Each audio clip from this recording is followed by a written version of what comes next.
بسم الله الرحمن الرحیم. الحمد لله وكفى والصلاة والسلام على عباده الذين اصطفى. بینندگان عزیز و گرامی شبکه جهانی وصال حق، سلام الله علیکم و رحمته و برکاته. باز هم الله متعال را سپاسگزار هستم که یک بار دیگر برای ما چنین فرصت را مهیا ساخت تا با یکی دیگر از برنامه‌های قلب آسیا در خدمت شما باشیم. امیدوارم هر کجایی که هستید صحت و عافیت و سلامت باشید. موضوع امروزی که در این برنامه زیر بحث و بررسی قرار میگیره تهاجم فرهنگی ایران در افغانستان هست که یکی از مشکلات کشور عزیز ما افغانستان تهاجم قوت‌های بیرونی بوده که ملت عزیز ما طی چند دهه اخیر در آتش این اشغال‌ها و این تهاجم‌ها می‌سوزد. برای بحث در این موضوع ما دو مهمان بسیار معزز و گرامی با خود داریم. جناب استاد سید خبیب سادات از آلمان با ما هستند. جناب استاد به برنامه خوش آمدید میگم و خدمت شما سلام عرض میکنم. سلام علیکم و رحمت الله استاد. و علیکم السلام و رحمت الله و برکاته. و همچنین مهمان دیگه داریم، برادر عزیز و گرامی ما احمد فهیم کهدامنی، روزنامه‌نگار افغان از کابل افغانستان با ما هستند. جناب کهدامنی صاحب به شما هم سلام عرض میکنم.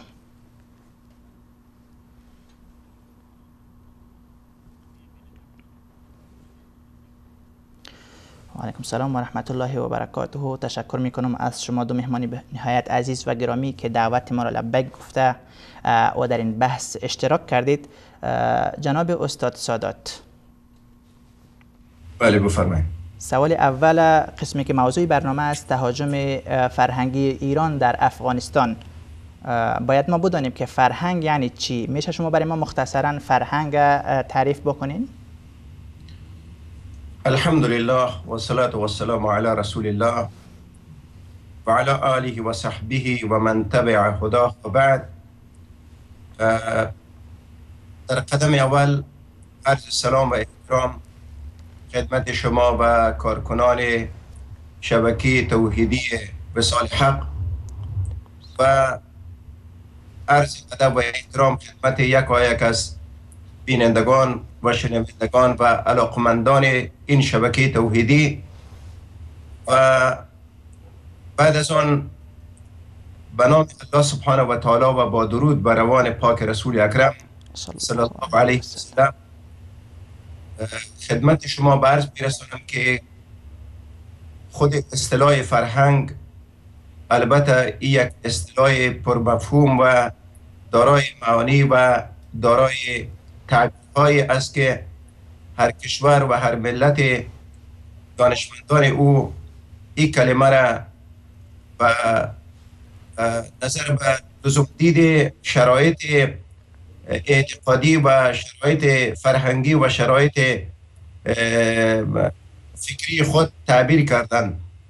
اما طوری که علمای لغت این کلمه را تعریف کردن در قدم اول خودی از کلمه فر و هنگ گرفته شده که فر به معنای پیش و یا مقدم، مثل که میگه فرا یعنی فرا پیش در پیش روی، و هنگ به معنای کشیدن و راندن و سوق دادن یعنی به معنای ترقی و تمدن و پیشرفت. البته تعریف فرهنگ در اصطلاح علمی علما ارزش های معنوی یا حقیقت و هویت معنوی ملت ها را میگن که در این آداب، رسوم، زبان، ادبیات، مذهب و تمام میراث های فرهنگی یک جامعه دخیل می باشه.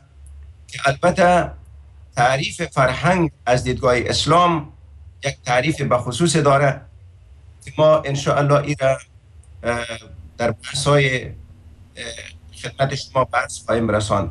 و صرفاً فعلا ما در تعبیر خود فرهنگ که به معنای ارزش‌های معنوی یک جامعه است و یا مجموعه از اعتقادات و قوانین است و یا ادبیات و حتی زبان و مذهب و تمام میراث‌های فرهنگی شامل در کلمه یا در اصطلاح فرهنگ می‌دانند. البته علما به یک شکل اجمالی این را به می قسم بیان کردن. بسیار خوب. جناب کودمانی صاحب، به نظر شما فرهنگ در ساختار فرد و جامعه چی رولی را ادا میکنه؟ من تکرارا برای شما جناب سادات صاحب و تمامی بینندگان محترم تلویزیون وصال حق سلام عرض میکنم. و علیکم السلام و رحمت الله. ببینید همون قسمه که جناب سادات صاحب هم پیشتر اشاره کردن در تعریف فرهنگ، فرهنگ تمام ارزش‌های پذیرفته شده یک ملت یا یک جامعه هستند.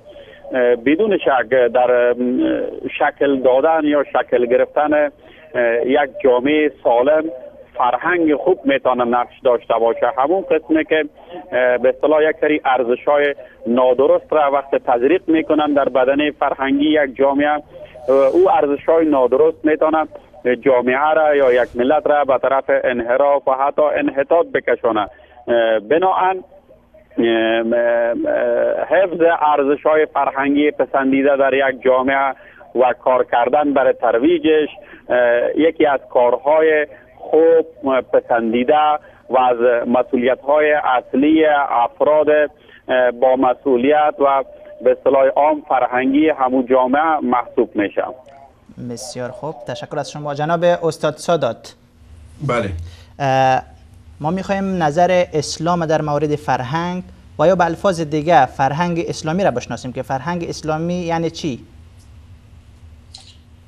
خدمت شما عرض برسانم و که قبل از اینکه ما به بحث بپردازم مکررن خدمت برادر محترم کودمانی صاحب عرض سلام میکنم. پیشتر چون قبل از پروگرام از طریق تلفن با هم سلام دادیم، ولی من بار دیگر تکرار میکنم که شنوندگان ما هم بشنوند و الله متعال انشاءالله با ما توفیق بده که در این بحث بتانیم حقایق را و کما حقه به توفیق الله برملا بسازیم.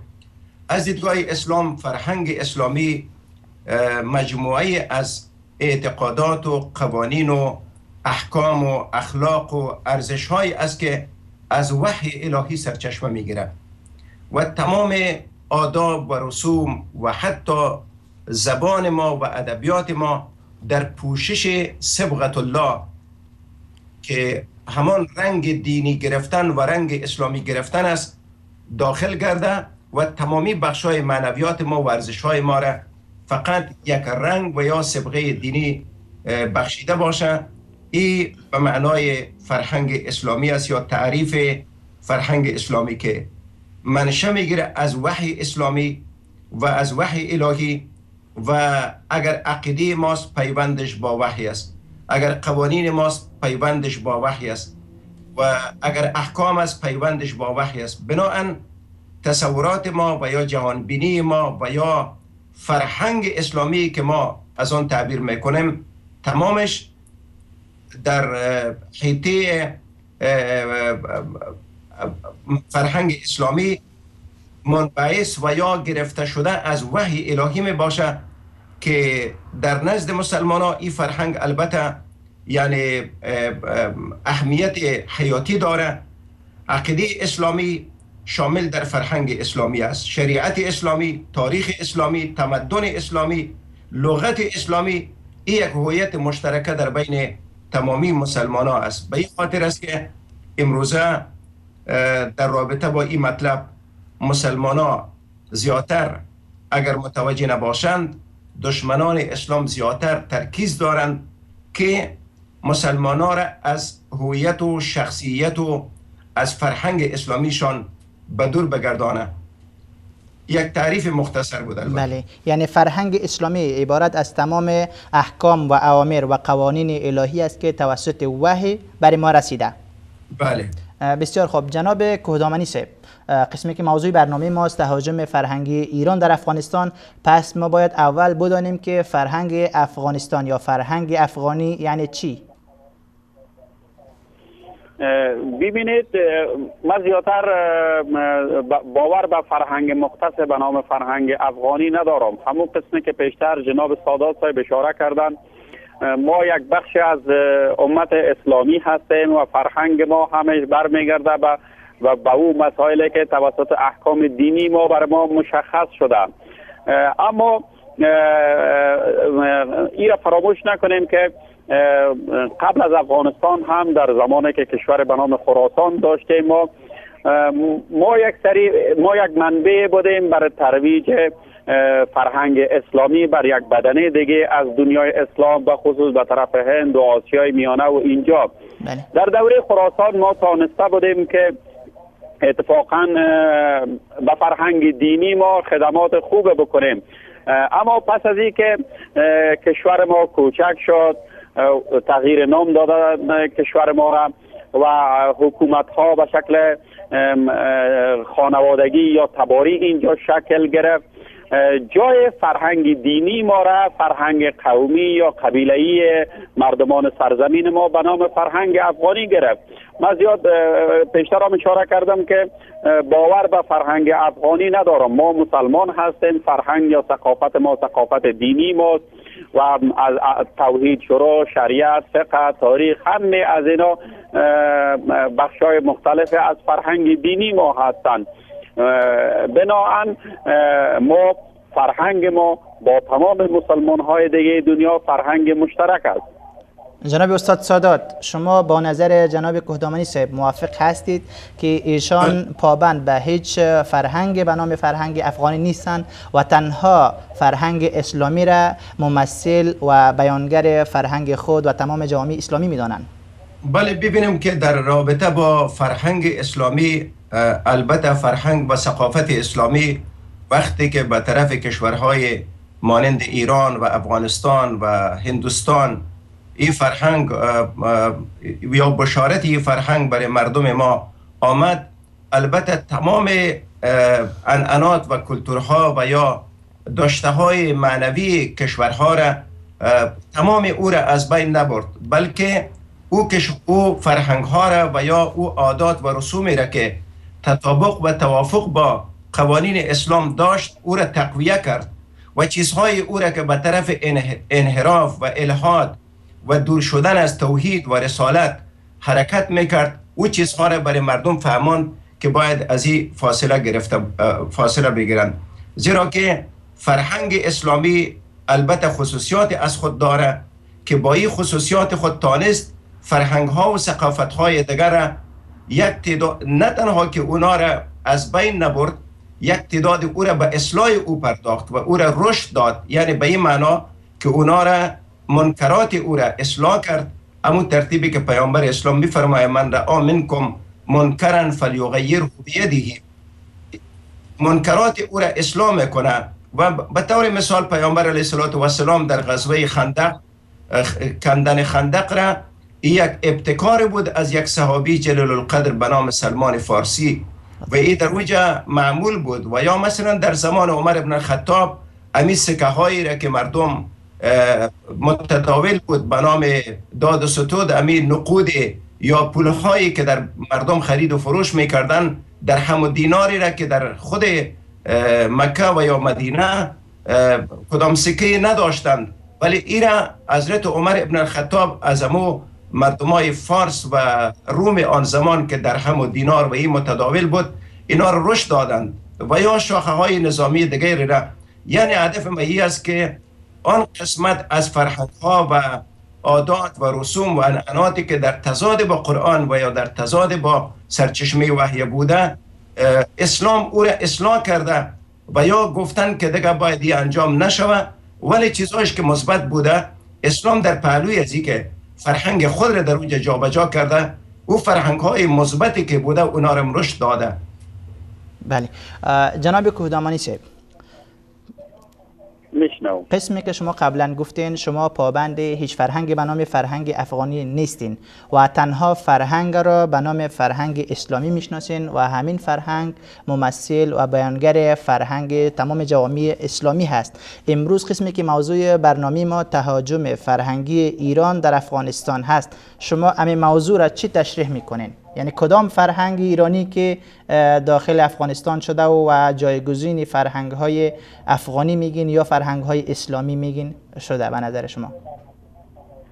من کوتاه در مورد گفته های جناب سادات فقط اشاره میکنم ای که بله ملت هایی که مسلمان شدن یک سری از عادتهایشان را که مسلمان ها یا اصلاح کردن یا تایید کردن، اونا جزء از ارزش های جزء از مسائل فرهنگی اسلامی ما شدن. مسائل مثبتشان وقت قابل تایید شد، پس طبعا اونا جزء فرهنگ اسلامی ما شدن. در مورد مداخلات ایران که شما گفتین، ببینید یک چیز متوجه باشیم، ما یکی ایران داریم از دید تاریخی و یکی ایران داریم که چند نفر آخوند اونجا به نام مذهب یک نظام فاشیستی مذهبی را حاکم ساختن و اونا مسائل مذهبیشان را صادر میکنن. مثلا از عکس آخوندهای ایران گرفته تا یک سری اوراق تبلیغاتی، کتاب‌های تبلیغاتی، کتاب‌های سو، کتاب‌هایی که علیه معتقدات دینی ما هستند. بله. مناسبت هایی را که اینا برگزار میکنن که در اون مناسبت ها متضاد از با ارزش های اعتقادی و فرهنگی مردم ما، اینا را میتونیم ما تجاوز فرهنگی محسوب کنیم. درست است شاید ما به دلیل نبود امکانات در عرصه انتشارات، تولید فیلم، ویدیو، اینا کمبودات داشته باشه. مثلا اگر یک کتاب در ایران چاپ میشه، فرهنگ عمید یا کدام کتاب دیگه، کتابای بعضی از شاعرای گرامی ما و اینا بین ما مشترک استفاده میشه، اینا از جمله چیزایی که ما بگیم تجاوز فرهنگی محسوب میشه. اینا نیست. وقتی از ایران کتاب مثلا کتابای نوشته کسی به نام تیجانی یا کتابای از این قبیل وارد کشور ما میشه، حتی به شکل رایگان بر مردم توزیع میشه، یا کتاب‌های از اون جمعه که در اون کتاب‌ها برای صحابه جلیل القدر پیامبر گرامی اسلام صلی الله علیه و سلم اهانت صورت گرفته می باشه، یا کتاب‌های به نام تاریخ که میاد وارد کشور ما میشه و اینا سراپا جعل است، افترا است، دروغ است. اینا از جمله تجاوز فرهنگی محسوب میشه و همین قسم بعض سریال ها یا ویدیو هایی که در مغایرت با معتقدات مردم ما هستند. از جمله شما شاید در جریان باشید که سریال سال قبل اینجا پخش و نشر میشد که وزارت فرهنگ افغانستان هم چندین بار اعتراض کرد بالای سریال مختارنامه. اینا تجاوز فرهنگی است که اینا طبعا رابطه را بین این دو ملت همسایه وخیمتر می سازه، مرز به اعتمادی را بین ما بیشتر می سازه. بسیار تشکر از شما. جناب استاد سادات، بله، فرهنگ ایرانی که مخالف با فرهنگ اسلامی باشه یا هم جزئیات فرهنگ ایرانی که مخالف با جزئیات فرهنگ اسلامی است، به نظر شما چیست؟ ببینیم که هر جامعه و هر ملت از خود آداب، رسوم، عنعنات و فرهنگ داره که واقعا یعنی نقطه ثقل او ملت و یا مردم را تشکیل میده. اگر ما به تاریخ فرهنگ ایران یک نظر اجمالی و یا یک نظر مختصر بندازیم، در مجموع ما میتونیم که عناصر فرهنگ ایرانی را به شکل مختصر در چند مطلب خلاصه بکنیم. یکی زبان فارسی است که مهمترین شاخصه فرهنگ ایرانی است و دیگر زبانهایی که در اونجا وجود داره و جشنهای ملی که او داره به نام جشنهای مثلا نوروز یا شب یلدا و به عین ترتیب امی تقویمی که به نام تقویم هجری خورشیدی است. اینا از جمله چیزهایی است که ایرانی ها یعنی از عناصر مهم فرهنگ ایرانی از شخصیت های اسطوره‌ای دارند، مثل رستم که در جنگ با سعد بن ابی وقاص در مدائن به قتل رسید و اساطیر و یا چیزهای تاریخی افسانوی دارند مثل دیو و سیمرغ و این مطالبی که در فرهنگ خودشان مروج است و در پالوی از دین اسلام را به خصوص مذهب تشیع که در زمان صفوی ها به شکل مذهب 12 امامی که به شکل فیلیش جریان داره مروج شد. این از جمله البته فرهنگ هایی است که در ایران وجود داره. ما با چیزهایی که در ایران البته فرهنگی که اونا برشان مقدس است، چیزهایی است که از دیدگاه ما نامأنوس است و یا نامقدس است. به طور مثال ما مثلا در کشور خود چیز به نام سیغه اگر شما از مردم افغانستان اکثریت قاطب بپرسند، این یک چیز نیست که مثلا یک چیز پذیرفته شده و مقدس باشه. زنجیرزنی و قمزنی و گل مالیدن و طواف و دعاهای حاجت خواستن از مراقد امامان و این مطالب، یعنی این مسائل را ما نمیتونیم که از فرهنگ پذیرفته شده و یا موافق با دین اسلام بدانیم. حتی شما میدانید که دینها و آیینهای زردشتی و مهرپرستی که شما چیز به نام یعنی ارزش دادن به آفتاب که شما تاریخ را مطالعه بکنین که اینا وقتی که پیمان و یا معاهده را امضا میکردن قسم به یکی از بزرگ به اصطلاح کسانی که بسیار محترم به نام میترا قسم میخوردن. وقتی که شما این را از دیدگاه تاریخی ریشه‌یابی بکنین میبینیم که بالاخره این به تقدیس آفتاب و یا به خدای نور و به این مطالب می انجامه. ما چیزهایی را مثل شب یلدا مثلا یکی از کلتورهایی است و یا از فرهنگهایی است که این در اونجا بسیار واقعا مورد تقدیس بوده و این ریشه در تولد امو شخصی که به نام میترا بوده و از نظر ایرانی ها و یا از نظر پارسی ها یعنی یک شخص مقدس بوده و دعا را مستجاب میکرده و این در رابطه با نور و شادمانی و فرحت و شادی اینا مثلا نقش داشته. ما این مطالب را در مجموع که میبینیم یعنی این در تضاد با قوانین اسلام و یا در تضاد با اندیشه های اسلامی و یا همان ثقافت و فرهنگ اسلامی است. ما در یکی از امیر میگم و خدمت شما دوباره خواد بودم در شبکه ولایت یک کسی پرسان میکرد از صحبت میکرد از کارشناسان به اصطلاح این شبکه و مردم گرگان مخاطب قرار میداد و میگفت که در زمان با آواز بلند که در زمان عمر ابن خطاب در تاریخ و سیرت نوشته کرده که عمر ابن خطاب 100,000 از مردم گرگان را به قتل رسانیده و میگویند که مشرکین بودند. باز صدا میکرد آی مردم گرگان، این است عمر و این است قاتل پدران شما، آیا غیرت دارند و یا ندارند؟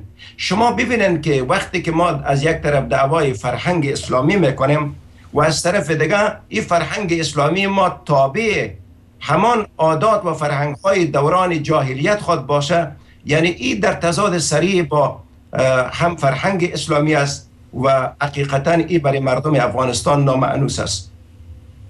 بسیار خوب. جناب کودامنی صاحب، شما اشاره کردین به یک تعداد تهاجم های فرهنگی، مثال دادین بعضی نشر و پخش کتاب ها را که وارد افغانستان میشه و توهین به بعضی اصحاب میشه، یا گفتین نشر بعضی سریال هایی که وزارت فرهنگ هم مخالفت کرده بود. میشه شما تهاجم فرهنگی ایران که بالای افغانستان صورت گرفته و صورت میگیره به چند انواع و اشکال تقسیم میکنین تا که ما واضح‌تر بفهمیم که در کدام راستا مورد تهاجم قرار گرفتیم؟ ببینید، من پیشتر هم گفتم که در عرصه تب و نشر یک سری کتابایی که در مغایرت یا مخالفت با ارزش‌های فرهنگی و اعتقادی ما هست از ایران وارد افغانستان میشه. همین قسم مواد مصرفی در رسانه‌های تصویری افغانستان که مخالف ارزش‌های اعتقادی و فرهنگی ما از ایران وارد افغانستان میشن. یک چیز فراموش نکنیم که ما اتفاقا گلایه خیلی بزرگ از اکثر کشورهای اسلامی داره. متاسفانه کشورهای اسلامی در عرصه فعالیت‌های فرهنگی در افغانستان هیچ گونه فعالیت نکردند. نه تنها در افغانستان نکردند، در کشورهای خودشان هم اینا خیلی ضعیف هستند. ما در قسمت تولید مواد سمعی بصری هیچ کدام یکی از این کشورها را نمی‌بینیم که لااقل بتونه پا به پای ایران بیاید. اینا در این قسمت کشورهای اسلامی هم خودشان ضعیف است و هم ظرفیت‌هایی که در داخل افغانستان وجود داشته برای حمایت و رشد این ظرفیت‌ها هیچ گونه همکاری نکردند که گلایه ما، شکایت ما در این قسمت در جای خود است. اما ایرم جناب رحیمی صاحب ما متوجه باشیم که مسئله تجاوز فرهنگی یا ارسال مواد که مخالف ارزش‌های فرهنگی و اعتقادی ما است، نه تنها از ایران، از پاکستان هم همکنون ما می‌بینیم که حلقات بریلوی، حتی حلقات قادیانی و اینا در داخل افغانستان فعالیت میکنن، آثارشان وارد افغانستان میشن و اینا تانستن در گوشه و کنار از کشور ما پیروای برای خودشان جذب کنن. پیشتر یک مسئله دیگر هم که فراموش کردم میخوایم یادآور شوم برای شما جناب سادات صاحب و تمامی بینندگان محترم شما. سادات صاحب گفتن که یک سری از مسائل فرهنگی از ایران وارد افغانستان میشه که مربوط به دین زرتشت میشه. من میخوایم میره فقط همین اشاره کنم که بستر اصلی دین زرتشت بلخ افغانستان بود. این که از اینجا بسیاری از ولایات یا شهرهای سرزمین قدیم ما این آیین پیرو پیدا کرد، او سر جایش برای اسلام کام است. سرزمین ما سرزمین توحید شد. ما با تمام او گپ‌های گذشته ودا کردیم و او در ایران کنونی هم بعضی از مسائلش بجای ما و در افغانستان ما هم متاسفانه بود. جناب سادات صاحب و شما شاید بهتر بدانین که هنوز هم در بسیاری از ولایات ما نه تنها خرافات از او دوره بلکه خرافات دیگه هم در میان مردم ما وجود داشته، ترویج شده. ما همکنون در میان مردمی که منسوب هستند به نام سنی مذهبای ما هم متاسفانه زیاد خرافات را میبینیم که برای اصلاح ازی هم علما هم کار میکنن و هم کار زیاد را ما توقع داریم. بسیار خوب. جناب کودامانی صاحب، شما اشاره کردین طرف نشر و پخش کتاب هایی که مخالف با مذهب ملت افغانستان هست. ما به حیث یک بیننده اگر از شما سوال بکنم، امروز در داخل افغانستان ما اهل تشیع داریم، کم است یا زیاد است، شاید تا 10% یا بالاتر از 10% اگر باشه. پس این کتاب ها و نشراتی که از ایران میآید برای اونا میآید و اونا هم حق آزادی درباره مذهبشان و دیگر اشیای مذهبیشان دارن. اگر شما میخواین این متوقف شوه، پس به نظر شما در حق آنها ظلم نکردین؟ بدون شک یک تعداد زیادی از هموطنای ما شیعه مذهب هستند. ما هم شیعه های 12 امامی داریم و هم شیعه های اسماعیلیه داریم در افغانستان. بله. با بسیاری کارها و گپها و موادی که در ایران تولید میشه شیعه های افغانستان موافقت ندارند. پیشتر جناب سادات صاحب یک موضوع را اشاره کردن در مورد صیغه. اکثریت مطلق از هموطنای شیعه ما را که من میشناسم اینا با این مسائل مخالف هستند. شیعه های افغانستان مثلا جناب کودامانی صاحب، این مسئله صیغه را که شما اشاره کردین، این مذهب ولایت فقیه نیست. این مذهب شیعه 12 امامه در تمام کتاب های معتبرشان از اصول کافی گرفته تا و غیره کتابایشان این مسئله ذکر است. پس اونا از اصول کافی پیروی میکنن، نه از ولایت فقیه. اگر یک شیعه افغانستان میگه من صیغه را قبول ندارم، این امکان ناپذیر است که شیعه باشه و صیغه را قبول نکنی، چون صیغه در تمام کتاب‌های معتبر اهل تشیع ذکر است. برابر است که شیعه افغانی باشه یا ایرانی یا عراقی یا پاکستانی، مجبور است که او را قبول بکنه. اگر او را قبول نداره پس این به این معنی است که او شیعه نیست یا اینکه تقیه میکنه.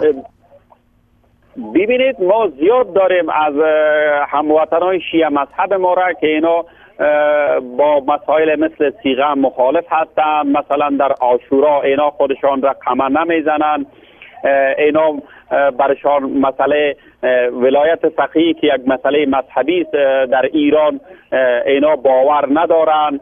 اینا مثلا نمیرن سجده به قبر نمیکنن، اینا قبر قاتل حضرت عمر رضی الله عنه را نمیرن سجده نمیکنن. اینا با او مسائل مخالف هستند. اینا را ما نمیتونیم مثل اونایی که در ایران هستند و مثل اونایی که خودشان را غرق ساختن در خرافات، اینا را همیشون همسان بدانیم. شما بهتر میدانید که ما و شما همه ما الحمدلله مسلمان هستیم و در روز محشر از معتقدات فرد ما جداگانه پرسیده میشه. وقتی یک نفر که خودش حنفی میدانه ولی عملا بریلوی است، شما چطور میتونید که او را از جمله حنفی هایی که موحد هستن حساب بکنیم؟ همون قسم در بین شیعه ها هم ما کسایی را داریم. اتفاقا ما که از دوستای ما بود به نام حجت الاسلام کاظم یزدانی که فعلا در اروپا است، بسیاری وقتا ما با ایشان بحث های اعتقادی میکردم. من میدونم که اینا با مسائلی که در ایران مروج است مخالف بودن. حجت الاسلام کاظم یزدانی از جمله علمای قوم هزاره افغانستان بودن، ولی شما باور کنین من اینا را کاملا یک فرد موحد میدیدم. جناب استاد سادات. بله بفرمایید. جناب استاد سادات. بله بفرمایید. اینجا یک مسئله دیگه آمد در میان موضوع ما، مسئله صیغه. قسمی که شما اشاره کردین یکی از چیزهایی که در میان افغان ها ناآشناست و از ایران میآید. اعتراض اینجاست که ملت افغانستان در داخل خودش 10 الی 15% شاید شیعه داشته باشه، 10% حداقل هستند. پس این 10% اهل تشیع اگر صیغه میخواهند یا کتابایی که از ایران میخواهند کتابای مذهبیشان از ایران بیاید، ما چطور میگیم این تهاجم فرهنگی ایران است؟ من فکر میکنم که در بین اهل تشیع مردمانی داریم که اینا صاحب مطالعه هستند و صاحب معلومات هستند، ولی اکثریت قاطع کسانی که در افغانستان زندگی میکنند من فکر میکنم که امو ترتیبی که متاسفانه اهل تسنن هم به می مرض بیسوادی گرفتار است و عدم مطالعه. یعنی اکثریت ما از مذهبی که ادعا داریم و یا از راهی که ادعا داریم معلومات نداریم. به می ترتیب در بین اهل تشیع هم کسانی که این مطالب را میشنوند گاهی اینطور فکر میکنه که البته شوک میبینند که ما البته یک چیز جدید را، مگر ما ایرا شاید بینندگان و شنوندگان محترم تلویزیون پیام وصال حق هم اینا به خاطر داشته باشند که حتی از طریق رادیوی بی بی سی و بعضی رسانه های دیگه که یک شخصی که خود ادعا کرد که ما 18 بار در و البته از مزار صحبت میکرد که 18 بار صیغه کرده و گفته که از این که من ازدواج بکنم یعنی این کار برای من آسانتر است و مساعد است. این شاید به او پیمانه رشد و نما نداره که مثل که در ایران در پالوی قبر امام رضا در مشهد مثلا دفتر صیغه باز شده و یا بزائران مشهد رضوی به خاطر استقبالشان و به خاطر رفع خستگیشان میمان نوازی میکنند. در افغانستان البته من فکر میکنم که یکی اساسیت های اجتماعی باعث این میشه که باید از این مطلب اینا جلوگیری بکنه و در قدم دوم خود مردم تشیع در افغانستان چون اکثرا با اهل تسنن مخلوط هستند و دوش و همسایه در بدیوار هستند، یعنی این کار را حتی برای او مردم شاید یک چیز عجیب و غریب معلوم شود، چون این مطالب را باور بکنن که یعنی قبل از به وجود آمدن امی شبکه‌های توحیدی بسیاری از مسائل را حتی در حق 12 امامی ها و در حق کتاب‌های معتبرشان از خمینی تا به کلینی شاید که مردم باور نمی کردن. یعنی من شخصا در این نظر هستم که شما شاید در این مسئله یا نظر شما و یا از آقای کودامنی که در درون افغانستان هستند و در کابل هستند، یعنی مدارسی که اینا در اونجا راه انداختن حتما باید کتاب‌های بزرگ را و قابل اعتباری را و کتاب‌های معتبری را باید از او استفاده کنند که از 4 کتاب مهم و اساسی که در مذهب اهل تشیع است که هر شاگرد مدرسه و خصوصا در به سویه آیت الله و یا حجت الاسلام اینا حتما باید از این منابع خود مثل صحیح بخاری و مثل مسلم که ما همین منابع صحیح را داریم بعد از قرآن استفاده بکنند. امکان نداره که یک نفر کتاب خمینی را مطالعه بکنه و در بین او در کتاب تحریر الوسیله در جلد 2 در کتاب النکاح در ماده 11 نوشته میکنه که صیغه حتی با دختر نوزاد و خردسال هم جواز داره، اما هم بستر شدن جواز نداره، تنها تفخیص یا به اصطلاح از ران و از دیگه و دیگه که یک چیزی است که البته با فطرت ها و با عقل سلیم در تضاد است.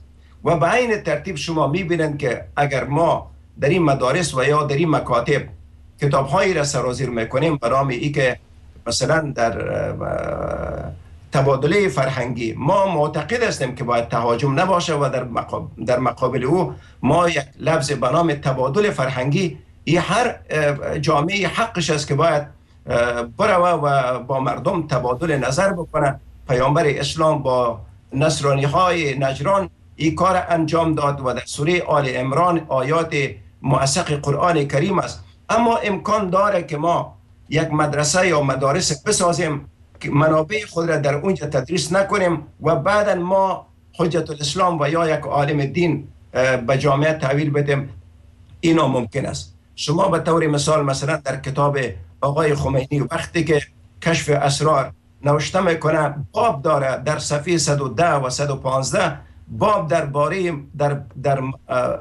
در مورد این که مخالفت های ابوبکر با قرآن کریم، باب درباره مخالفت های قرآن با مخالفت های عمر با قرآن کریم، یا مثلا آقای کلینی در کتاب اصول کافی که بنده بحث های هم دارم در تلویزیون وصال فارسی نقد بر اصول کافی و کتاب دیگه که در 110 جلد است و بنده میره دارم و اکثریتی را مطالعه کردیم به نام کتاب بحار الانوار آقای مجلسی. یعنی این از جزء لوازمات و چیز پذیرفته شده در مذهب تشیع است، ولی به هر صورت این جای خوشبختی است. یعنی این یک حرف بسیار خوب است که ما تشیع افغانستان با این خرافات و با این چیزهای ضد اخلاقی در تضاد باشه و الله متعال دیگه توفیقشان بده. آمین. جزاکم الله خیرا. هر دو مهمان عزیز و گرامی ما جناب استاد سادات و برادر کهدامنی از کابل، به اجازه شما میریم طرف یک وقفه کوتاه، یک میان برنامه میگیریم و بعد از میان برنامه انشاءالله در خدمت شما خواهیم بود. با ما باشید.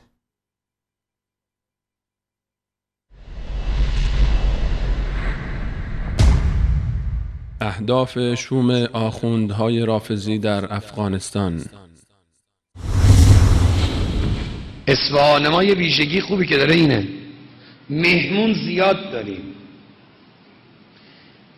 به خصوص برادران افاقنه. استاد ما آیت الله امامی فرمود، به این قرآن گوش بدید من حجت تموم کنم، بهترین شیعه، خالصترین شیعه، آقا حسن امامی فرمودن، رو کره زمین شیعه افغانیه. بدترین سنی و وهابی ترین وهابی هم رو کره زمین سنی افغانیه. نمیدونسته افغانی تو افغانستان شیعه داره هر روز کشته میده، هر روز داره شهید میده به جرم این که میگه یا علی.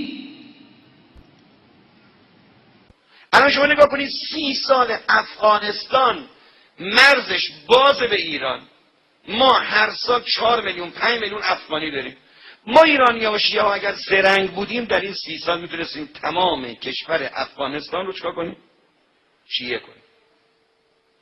یکی از کشورهایی که سنی‌های خیلی خشنی داره و متأسفانه افغانستان، البته شیعه‌هاش هم نظیر ندارن. به قول استاد ما فرمود سنی افغانی، شیعه هم شیعه افغانی. ولی ما میتونستیم با اخلاق افغانی ها رو شیعه کنیم، نکردیم.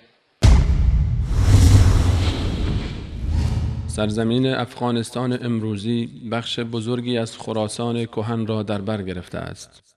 ملت غیور افغان از زمان تشرف به اسلام در عصر خلافت عثمان ذوالنورین رضی الله عنه تا به امروز و به یاری الله متعال تا قیام قیامت پیوسته این سند افتخار را به همراه داشتند که متأسی از سنت رسول الله صلی الله علیه و آله و سلم و حب اهل بیت رضی الله عنهم اجمعین و با پیروی از یاران با وفای پیامبر صلی الله علیه و آله و سلم سربازانی جان برکف در راه دفاع از عقیده و باور راستین توحید باشند.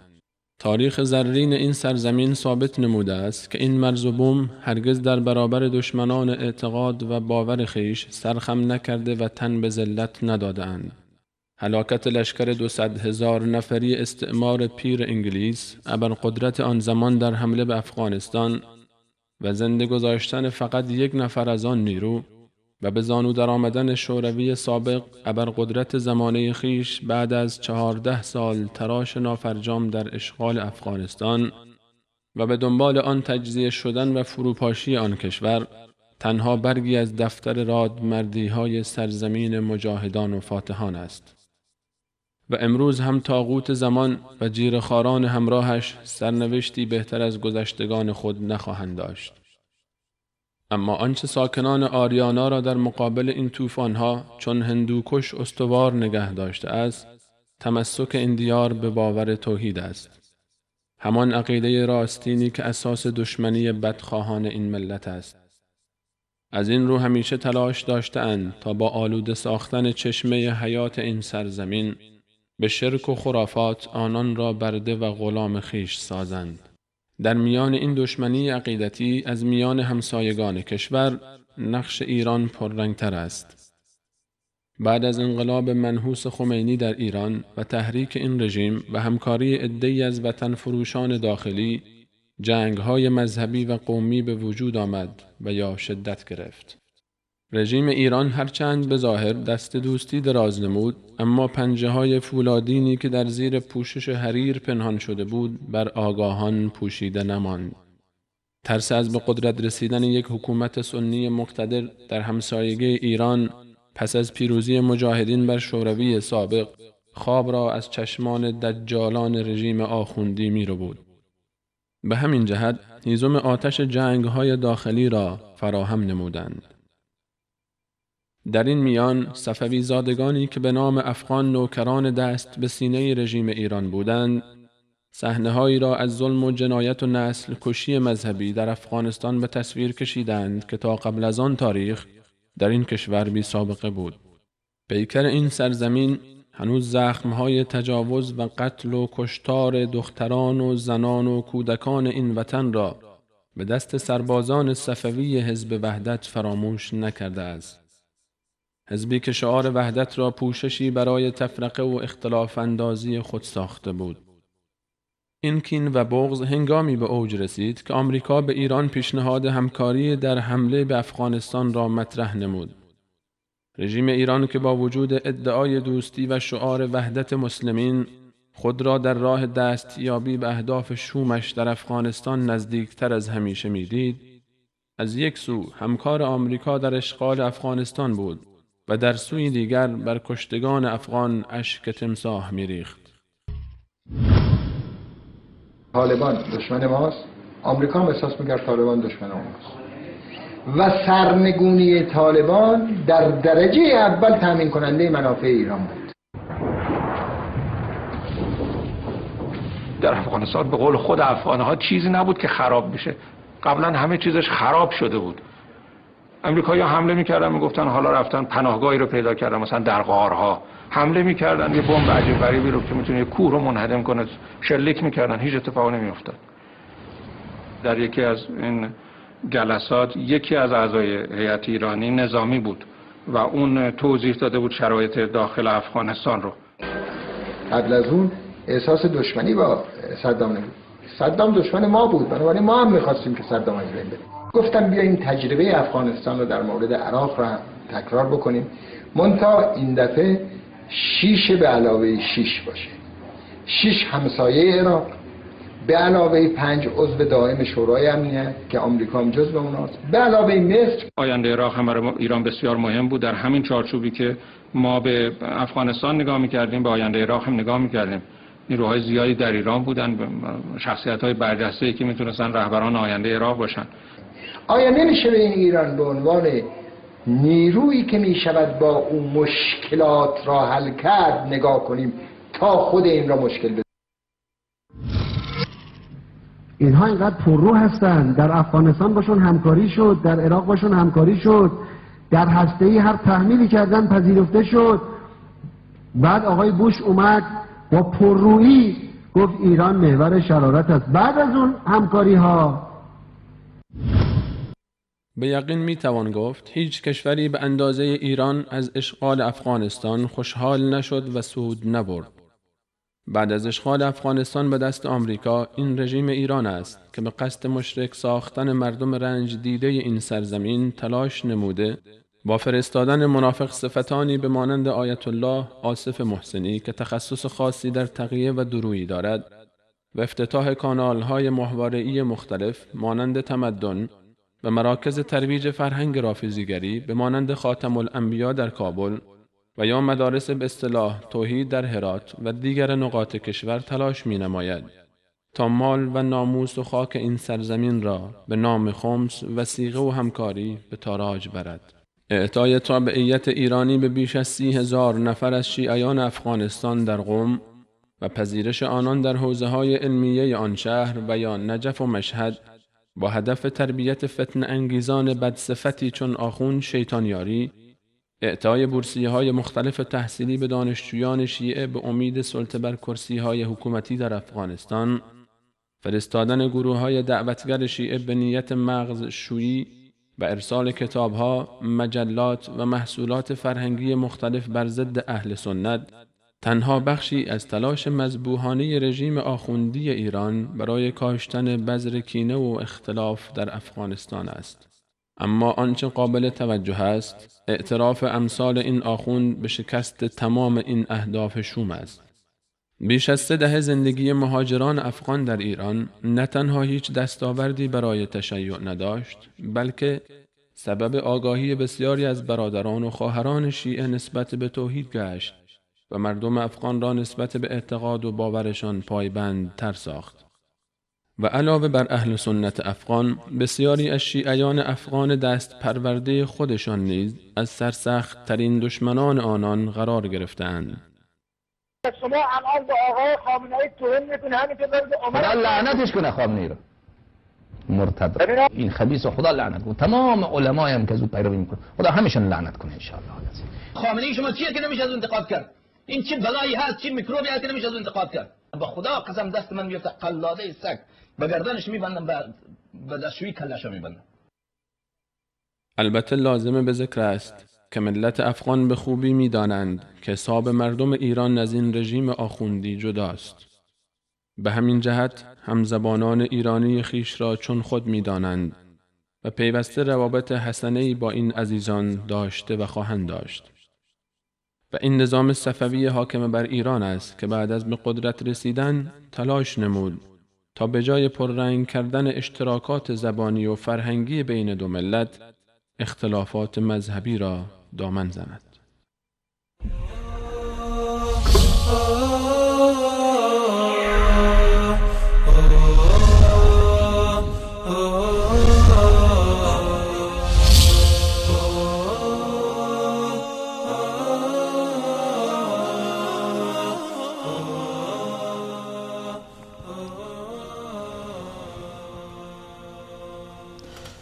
با سلام مجدد خدمت شما بینندگان عزیز و گرامی و همچنین خدمت هر دو مهمان معزز جناب استاد سادات از آلمان و برادر فهیم کهدامنی از کابل.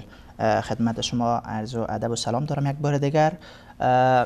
از همکارای تکنیکی خود میخوام صفحه لپتاپ مرا به نشر بگذارن.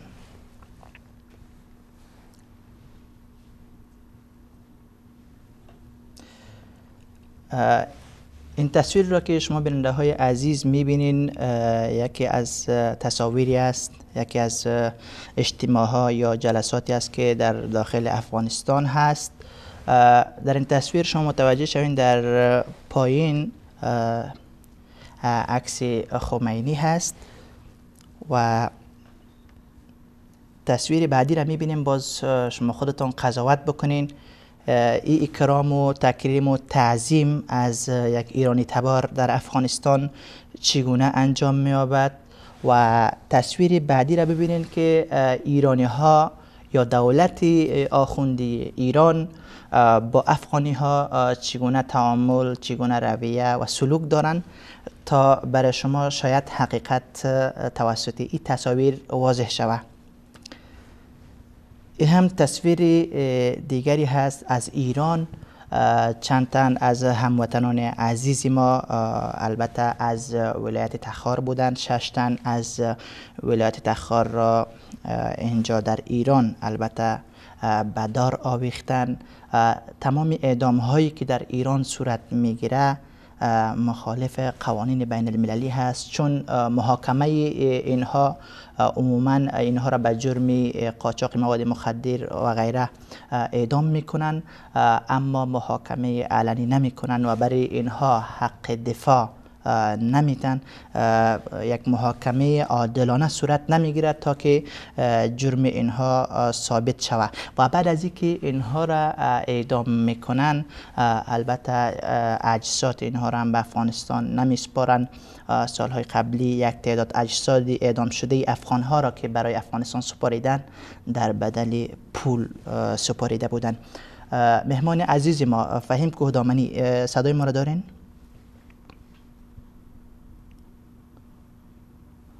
برادر کهدامنی، صدای ما را دارین شما؟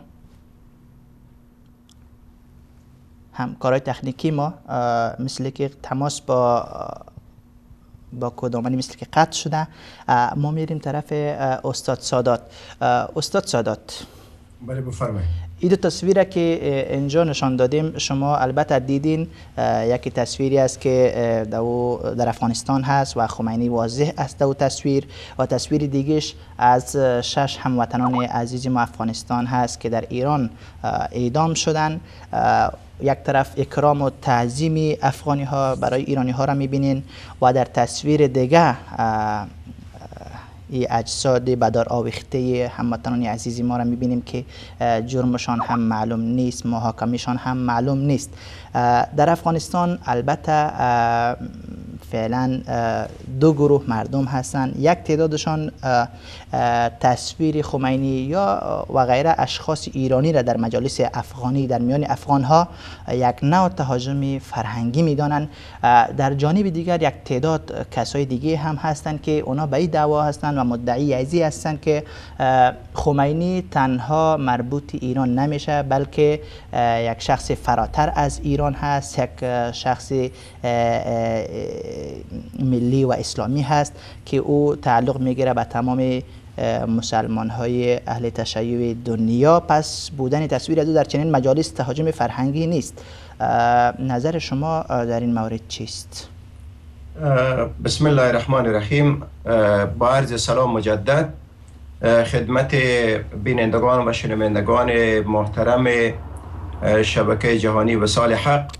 خدمت شما باید به عرض برسانم که تهاجم فرهنگی مفهومش غیر از این بوده نمیتونه که یک انسان با تمام فشار و ظلم و با تمام تعدی و تجاوزی که بر او صورت میگیره، ولی از شخص حاکم و از شخص ظالم باید تمام قوانین و فرامین و تمام اوامر او را باید مثل یک سرباز و مثل یک اسکر بپذیره و قبول بکنه.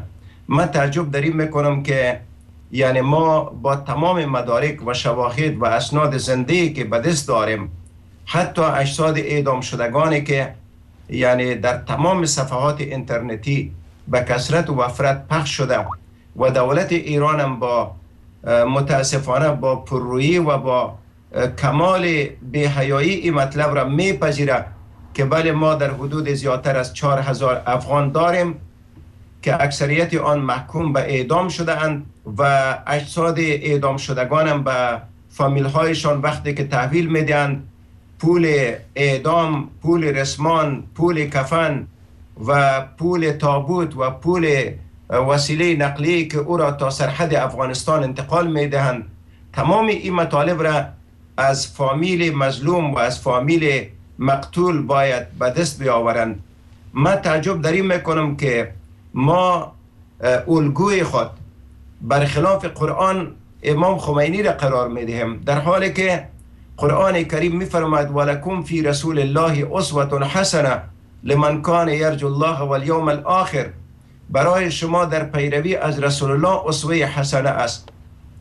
اگر ما امام خمینی را من حیث یک اسوه و یک من حیث یک الگوی آزادی بخش برای امت اسلام بدانیم، حقیقتا زمان ای تحقق پیدا میکرد که راستی هم امام خمینی امو قوانینی را که در زمانش وضع کردند که در بین مسلمانان فرقی و تمیز وجود نداره، نظام ساخت که در قانون اساسی او درج میسازه که یک کسی که اهل سنت باشه و غیر 12 امامی باشه اجازه کاندید شدن در ریاست جمهوری ایران نداره. ما چطور امکان داره یک کسی را که به مقدسات ما احترام نداره و شخصیت های بزرگ تاریخی ما را مانند ابوبکر صدیق، مانند عمر فاروق خائن خطاب میکنه، چطور امکان داره که ما اینا را اسوه حسنه خود و یا به اصطلاح یک رهبر خود و یا یک قائد خود و یا یک نمونه از زعمای امت اسلام برای کل امت اسلام بپذیریم؟ این درست است که او یک رهبر شیعی بود و یک رهبر ایرانی بود، در این ما شک نداریم، و یا برای یک تعداد پیروانش در عراق و یا در افغانستان و یا در پاکستان ما به این کار نداریم. اما این شده نمیتوانه که به طور مثال در افغانستان ما از یک طرف اجساد اعدام شدگانی که شما نشان دادن و ما تحویل میدن و به ما به نظر حتی یک انسان محترم در ایران نگاه نمیکنند، و یا یک تعدادی که به طور مثال بسیار ظالمانه اعدام میشوند، مگر بالمقابل ما در افغانستان کسایی را عکسش در پهلوی مثلا در مدارس را به نامهای اینا باز کنیم و یا مکاتب را به نامشان باز کنیم، عکسای 2 متره و 3 متره او را بر سر چهارراه و جاده ها نصب بکنیم. و حتی یکی از خواهرای ما که به کابل از کانادا رفته بودن گفت من تعجب کردم که میرم در دکان یک تعداد وطندارای ما عکس حسن نصرالله است که امروز در سوریه یکی از یعنی قاتلان مشهور و حرفه‌ای مردم مظلوم سوریه است و در اونجا عکسی را باز میکنه. و این واقعا نقطه بسیار ننگ است که ما به نام یعنی کمیته امداد خمینی و کمیته تجلیل روز قدس، کمیته تجلیل تولد و مرگ خمینی، کمیته تجلیل روز عاشورا و یا کمیته تجلیل روز انقلاب جمهوری اسلامی به نام خانه های فرهنگ و خانه های دانش ایران و به نام روابط فیمابین دوستانه، سوال ما در اینجاست که آیا ما امی به اصطلاح تواضع و حلم را که در مقابل تهاجم ایرانی داریم آیا اجازه میدهند در کشور ایران که ما یک کنفرانس جهانی را یا یک کنفرانس را به سطح ایران در تهران بگیریم به نام کنفرانس بررسی کارنامه های عمر ابن الخطاب فاتح روم و فارس؟ به شما اجازه نمیتن؟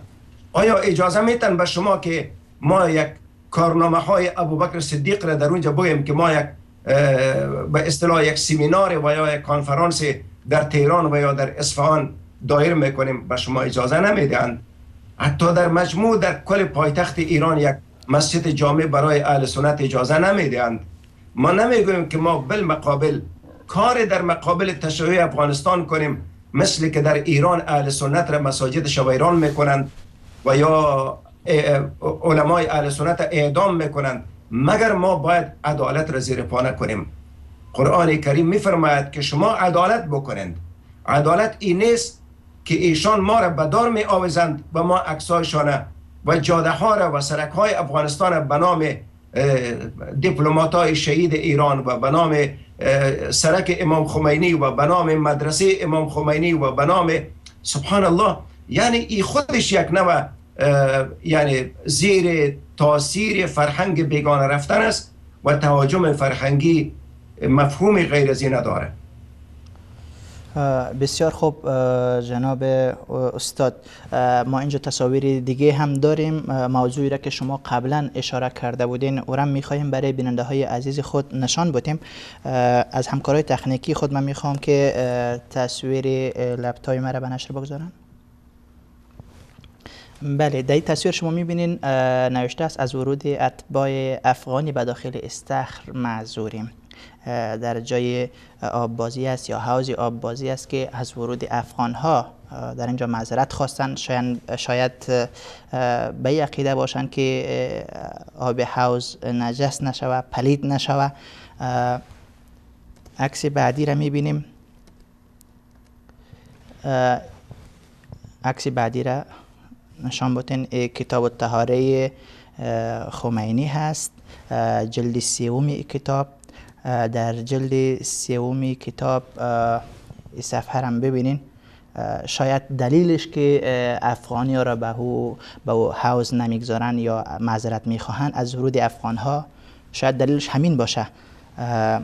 اینجا نوشته میکنه که طهارت الناصب والخارج لغرض دنیوی و نحوه، حکم پاکی ناصبی یعنی سنی و خارجی.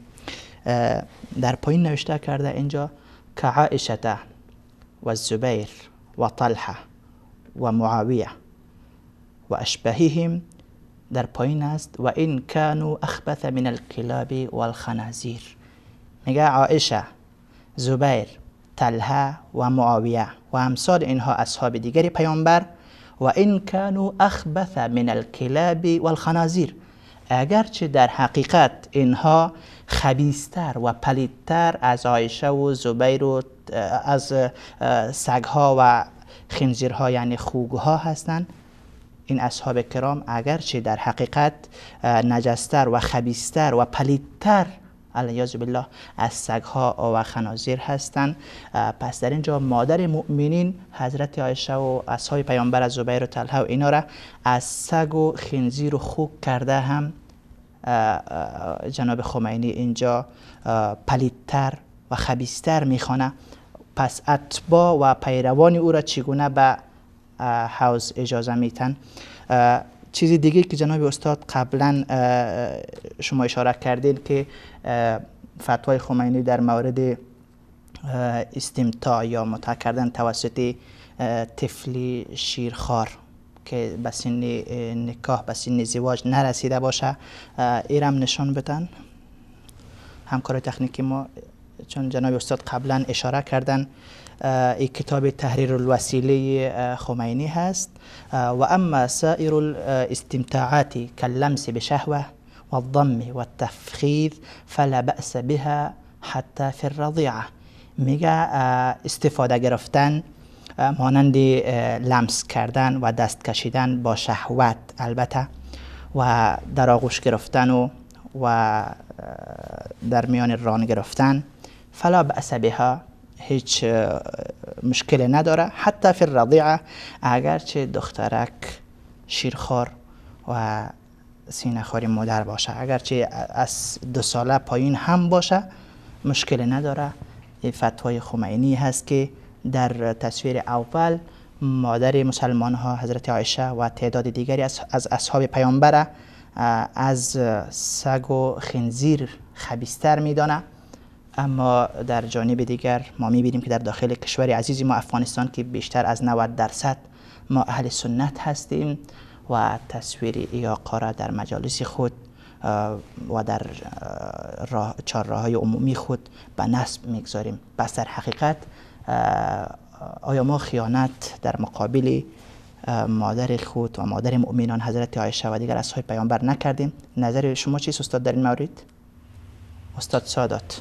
بله، ما قبلا خدمت شما عرض رسونیدم که ببینیم ما مردم افغانستان الحمدلله مردم مسلمان است و قبل از این کودتا و یا انقلاب آقای خمینی در ایران، یعنی قبل از انقلاب آقای خمینی در ایران، این اساسیت هایی که در منطقه در بین اهل سنت و اهل تشیع متاسفانه که شدت پیدا کرده، این اساسیت ها به این پیمانه نرسیده بود و مردم در پهلوی هم برادروار زندگی میکردند.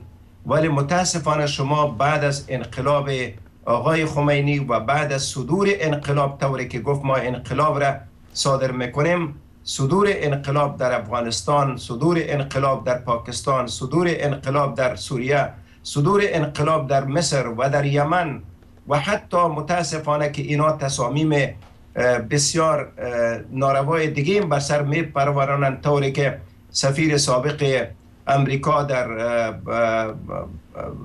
عراق اینا بیان میکردن. آقای فریدهوف یکی از سفرای امریکایی میگه که ما با نماینده ایران وقتی که دیدار و گفتگو کردم، او برای ما گفت که بزرگترین دشمن ما عبارت از کشور سعودی است و ما آماده از این باید باشیم که این منبع شر و فتنه و فساد را باید در هم بکوبیم. البته حرمین شریفین جای خود را در قلب مسلمانان جهان داره، ولی خدمت شما برز برسانم که یعنی این مطالب را وقتی که ما میبینیم بعد از انقلاب ایران توسط خمینی، این حساسیت ها و این درگیری ها در بین امت اسلام به اوج خود رسید، کار به جای میرسه که امروز از خود قم باید تلویزیون ها و شبکه های جهانی میدیایی و تلویزیونی پخش شود و در آن صراحتا جهارا و نهارا با بزرگترین خلفای اسلام توهین صورت بگیره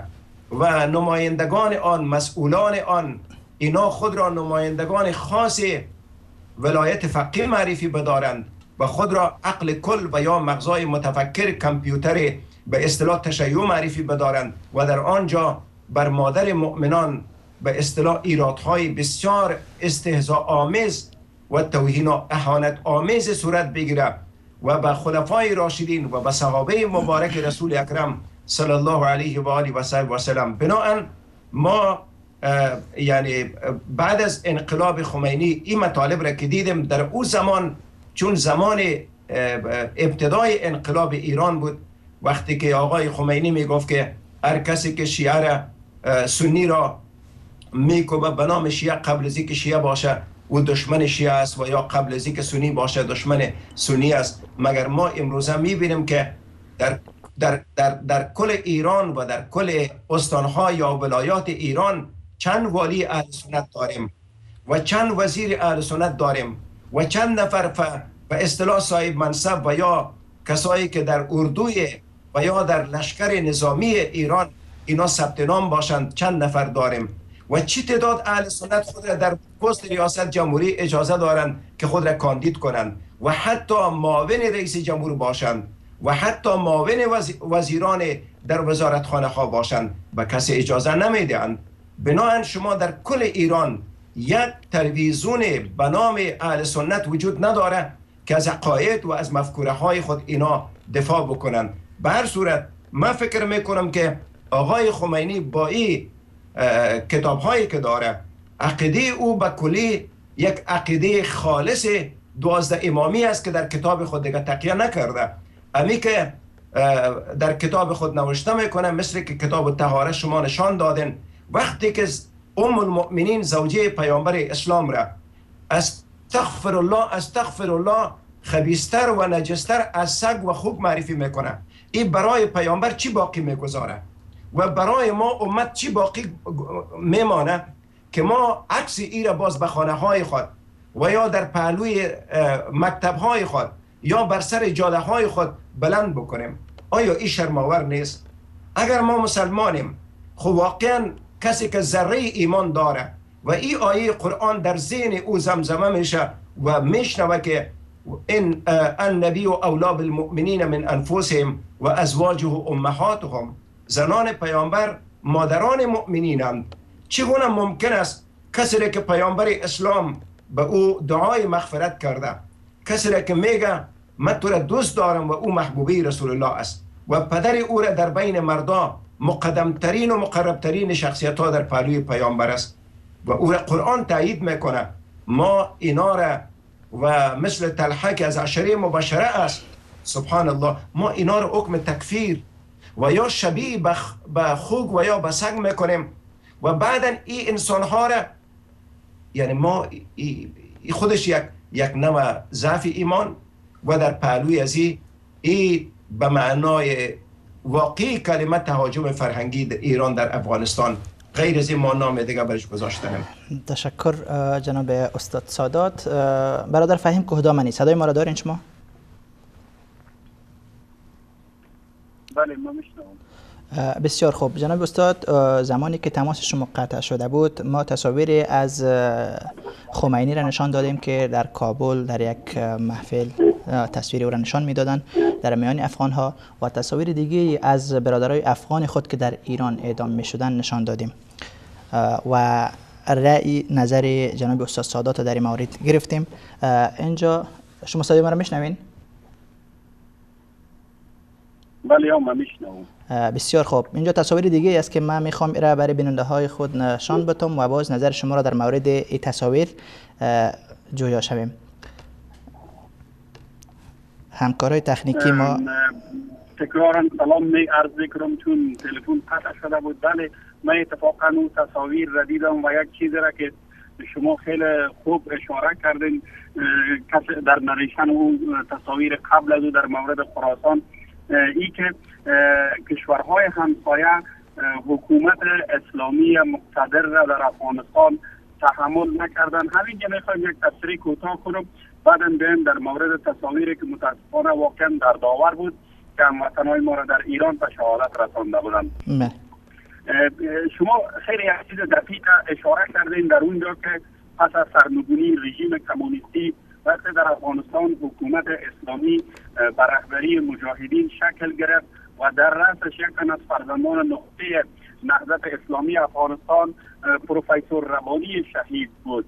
در کابینه از اون حکومت هم افراد خیلی مبارز و نامدار نهضت اسلامی افغانستان بودند.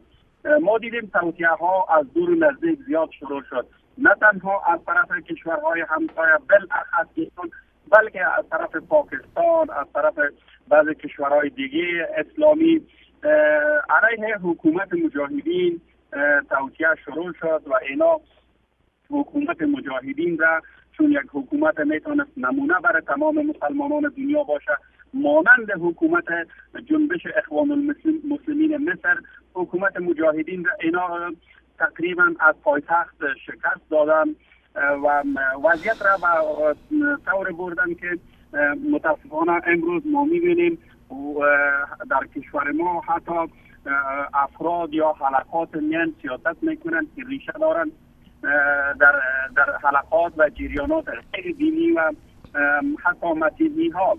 در مورد او تصاویر واقعا اکثریت ساختمان های زیبا که در ایران آباد شده نشان دست فرزندان افغانستان است. اونجا ما با وجودی که در آبادی ایران بیشتر از هر ایرانی دیگه شریک بودیم، تلاش کردیم اونجا جوانای افغانستان در بخش‌های مختلف اقتصادی ایران مصدر خدمت شدن، اما متاسفانه رژیم فاشیست جوانای افغانی را با کمترین جرم حتی شنایی پای چوبه دار بردنشان، اونا را اعدام کردن به خاطر از اینکه اینا وکیل مدافع نداشتند. اینا حتی دوسیهای قاچاقبران ایرانی را با افراد افغانی که جرم خیلی عادی داشتن اینا در دادگاه‌هاشان معاوضه میکردن.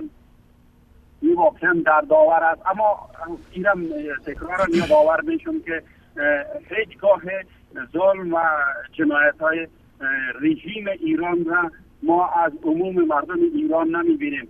ما مردم ایران مردم همسایه ما هستند، اینا حق دارن بالای ما که در بود اعتقادی دعوت به توحید اینا را کنیم و اینا حق دارن بالای ما که ما در آوردن یک حکومت سالم ایرانی ها را همکاری بکنیم و ما بدون شک همون قسمه که ایرانی ها به خصوص مردم های مناطق مرزیشان در دوران مهاجرت واقعا با مردم ما دستگیری خوب کردن. ما هم برای آوردن یک وضعیت بهتر سیاسی انشالله ایرانی ها را همکاری میکنیم و این دین ما هستم. بسیار خوب. جناب کدامنی، شما با ما باشین. تصاویر دیگه داریم میخواهیم برای بیننده های خود نشان بدیم و باز نظرات شما را در مورد این تصاویر جویا شویم. همکارای تکنیکی صفحه لپتاپ مرا به نشر بگذارین. خب اینجا اعلان به صراحت میبینین که در این آموزشگاه چه اعلانی اونجا نصب شده، نوشته است که ما به هیچ عنوان راضی به ثبت نام اتباع خارجه افغان در این آموزشگاه نیستیم. یک تصویر البته در ایران است که از ثبت نام افغان و اتباع افغانی در آموزشگاه معذرت میخواهند. این تصویر بعدی تصویر یکی از دارالعلوم های حسنیه است که دولت ایران ایره در مزار شریف در مزار را ساخته، البته برای طبقه اوناس هست و اینجا تصویر واضح تر است.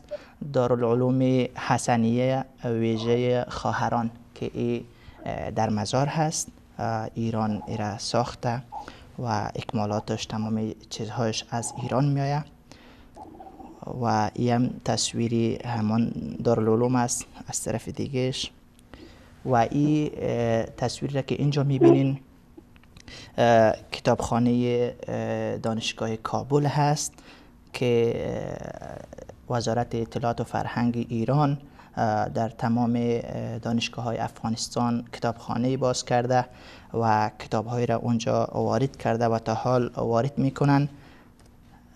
این هم کتاب هایی است که از ایران به دسترس دانشجوها و محصلین در دانشگاه کابل قرار دادن. این هم یک بخش دیگه از همان کتابخانه هست.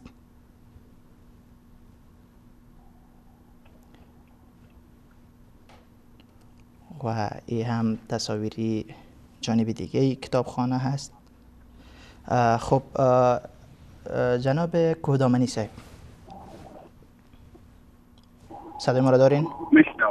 خب اینجا تصاویری را که نشان دادین، در تصویر اول این بود که از ثبت نام اتباع افغانی در دانشگاهی که در آموزشگاهی که در ایران بود معذرت می‌خواستند و جانب دیگه آمدن در مزار دارالعلوم را ساختن برای افغان‌ها و با بسیار سرمایه هنگفتی، چون تعمیری که شده خیلی تعمیر پرمصرف هست و کتاب‌هایی را که وزارت اطلاعات و فرهنگ ایران در دانشگاه‌های افغانستان در دسترس افغان ها قرار داده مصارف خیلی گزافی کردن در این مورد هم.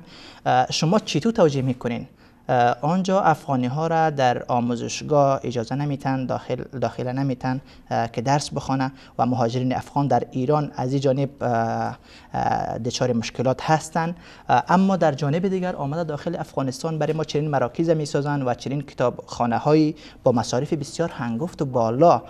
شما در این حکمت چی را میبینین؟ اونجا هم افغانی است، اینجا هم افغانی، اونجا منع میکنن و اینجا چنین مصارف برای ما میکنن. چرا؟ بله بدون شک در داخل ایران در مدارس و دانشگاه ها شمولیت افغان ها خیلی مشکل داشت. برعکس در اونجا هم در حوزه های علمی مذهبی خیلی به راحتی جذب میکردن طلاب افغانی را. این که میان در افغانستان سرمایه گذاری هنگفت میکنن.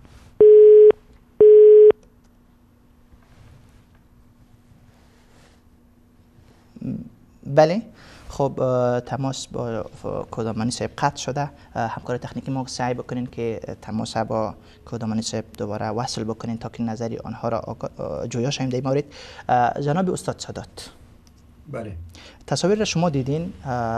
سوال پیش ما و پیش اکثر بیننده ها مطرح است، حکمت در چی هست؟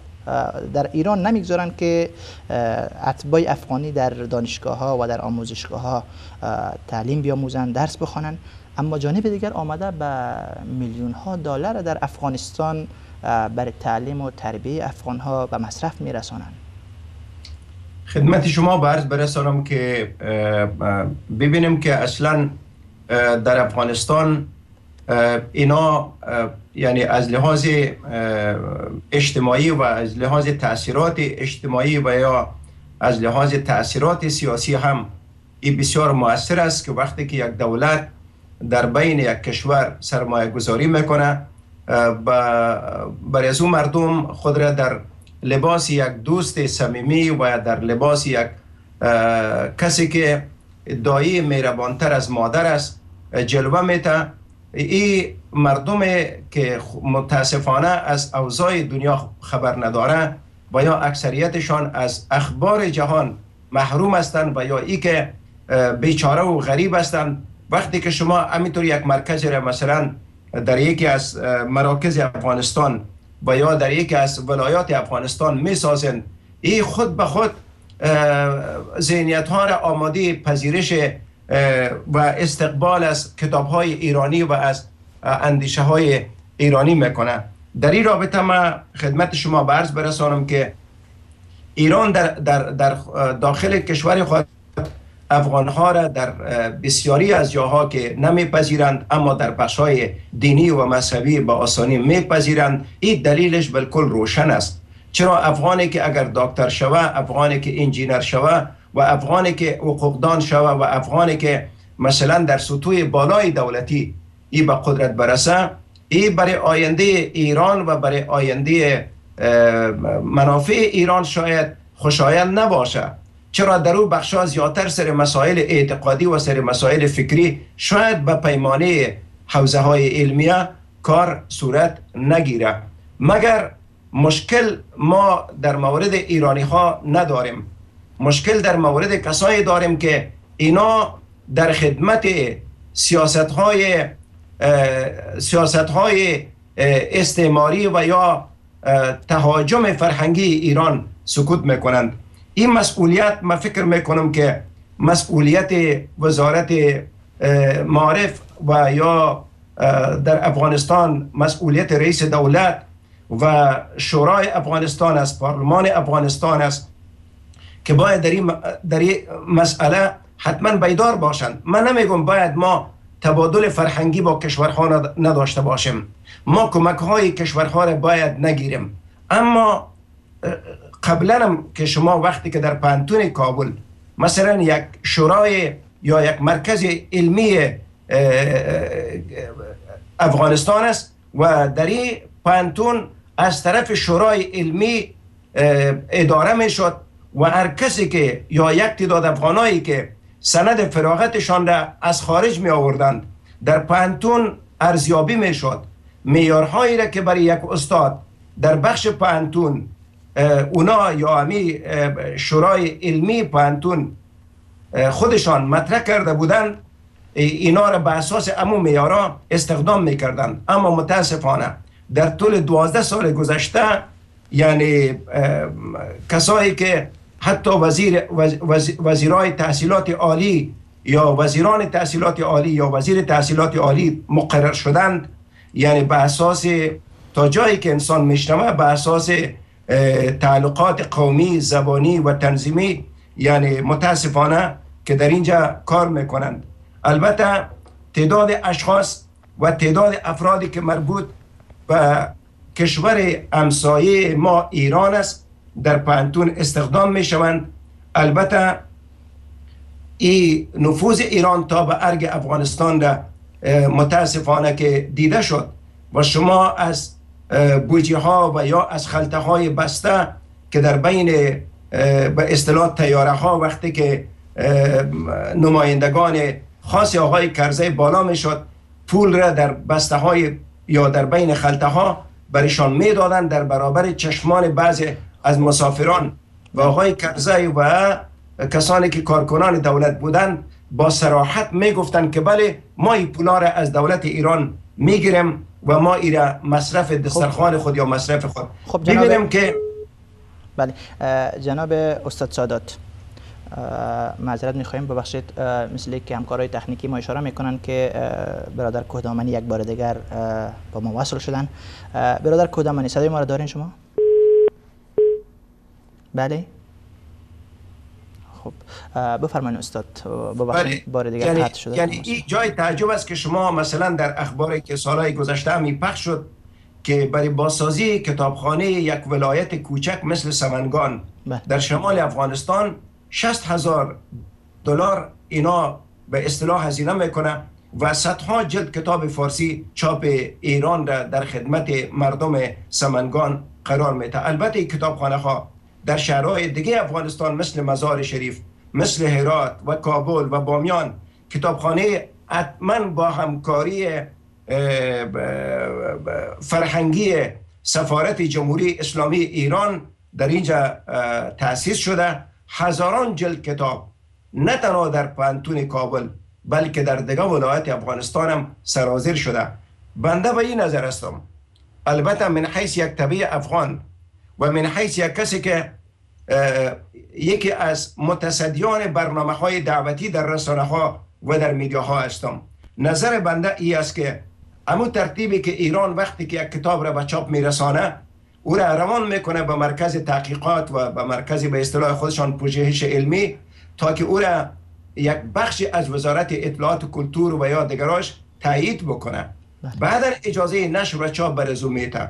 اما در افغانستان عجیب است، هزاران جلد کتاب ایرانی بدون ای که متن و محتوای او مورد بررسی قرار بگیره و دهها باب مدرسه و حتی حوزه های علمیه بدون ای که مواد و متدهای درسی او مورد ارزیابی و مطالعه قرار بگیره از طرف یک شورای علمی که آیا دری توهین و تعقیر نسبت به مقدسات مردم است که ما به خاطر همین مطالب 1.5 میلیون شهید دادیم در مقابل کسایی که به مقدسات ما اهانت کردند، کمونیست ها. ولی آیا امکان داره که ما برای فردا خدای نخواسته آماده 2 میلیون یا 3 میلیون کشته دیگه باشیم به خاطر دخالت های فرهنگی ایران و این مواد زهراگین فکری که روان میکنه و سراپا دشنامنامه و این از معتقدات رژیم ولایت فقیه در ایران است که یک کسی زمان یک مسلمان خالص اهل بیت شده میتوانه که او ای از جمله یعنی چیزهای پذیرفته شده در معتقدات 12 امامی است که باید از 3 خلیفه اظهار براءت کنه، براءت و اینا را انکار بکنه. اگر یکی از این 3 خلیفه را تایید میکنه او نه تنها که 12 امامی نیست بلکه او همیشه هم فیها خالدون در آتش جهنم میسوزه. بنابراین این حقایق است متاسفانه که در افغانستان امروز مشاهده میشه، ولی امیدوارم که ملت ما و برادران چیزفهم ما و حلقات دعوتگر در افغانستان به این امر متوجه باشند و با افشاگری هایشان و با اظهاراتشان در رابطه با متن و محتوای این کتاب ها ملت ما را بیدار بگردانند. خب تشکر جناب استاد سادات. یک بار دیگر به اجازه شما میریم به سراغ یک میان برنامه. بیننده های عزیز و گرامی اینجا یک میان برنامه را با هم میبینیم و بعد از میان برنامه همراه با استاد سادات در خدمت شما خواهیم بود. با ما باشید.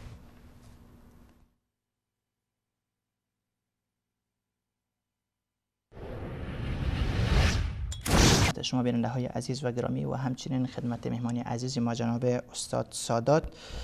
بیننده های عزیز و گرامی از اینجا به بعد برای شما هم وقت میتیم. شماره تلفن ان شاء الله زیر نویس خواهد شد. شما اگر میخواهید در مورد موضوع برنامه که تهاجم فرهنگی ایران در افغانستان هست نظر یا پیشنهاد و یا سوال از مهمان برنامه داشته باشین، ما از همکنون در خدمت شما هستیم. جناب استاد سادات صدای ما را میشنوین؟ بله. جناب استاد چند هفته قبل یا چند ماه قبل یک خبر به نشر رسیده بود، همکار تکنیکی ما اگر امکان داشته باشه صفحه لپتاپ به نشر بگذارن. یکی از مقاله هایی است که یکی از برادرای افغان ما نوشته بود، کرزی رئیس جمهور و یا جاسوس. در خلال خبر آمده بود که دفتر ریاست جمهوری افغانستان مقداری یوروی معینی از دولت ایران دریافت میکرد که این راز افشا شد و ایره آقای کرزی قبول هم کردن، گفتن برای مصارف دفتر ما از کشور همسایه برای ما این کمک میشود، ما گرفتیم و این خیانت نیست، چیزی نیست.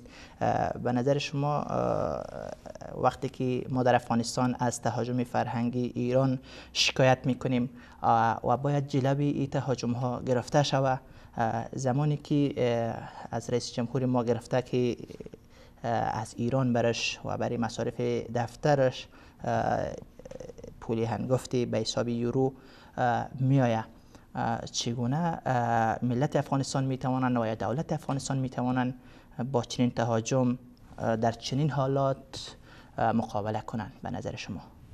خدمت شما عرض برسانم که قبلا ما به این موضوع یا به این مطلب اشاره کردم که این پولهای به اصطلاح رشوت و این پولهای خیانت و این پولهایی که حق و سکوت برش باید بگویم برای رئیس جمهور یک کشور سربلند و شهید پرور که برای مقدسات و آزادی خود 1.5 میلیون شهید در برابر تهاجم یک ابرقدرت خونریز و خونآشام زمان تقدیم می‌داره، این حق و سکوت را برای بلندپایه‌ترین مقام دولتی در یک کشور اسلامی مثل افغانستان تقدیم می‌داره. چرا؟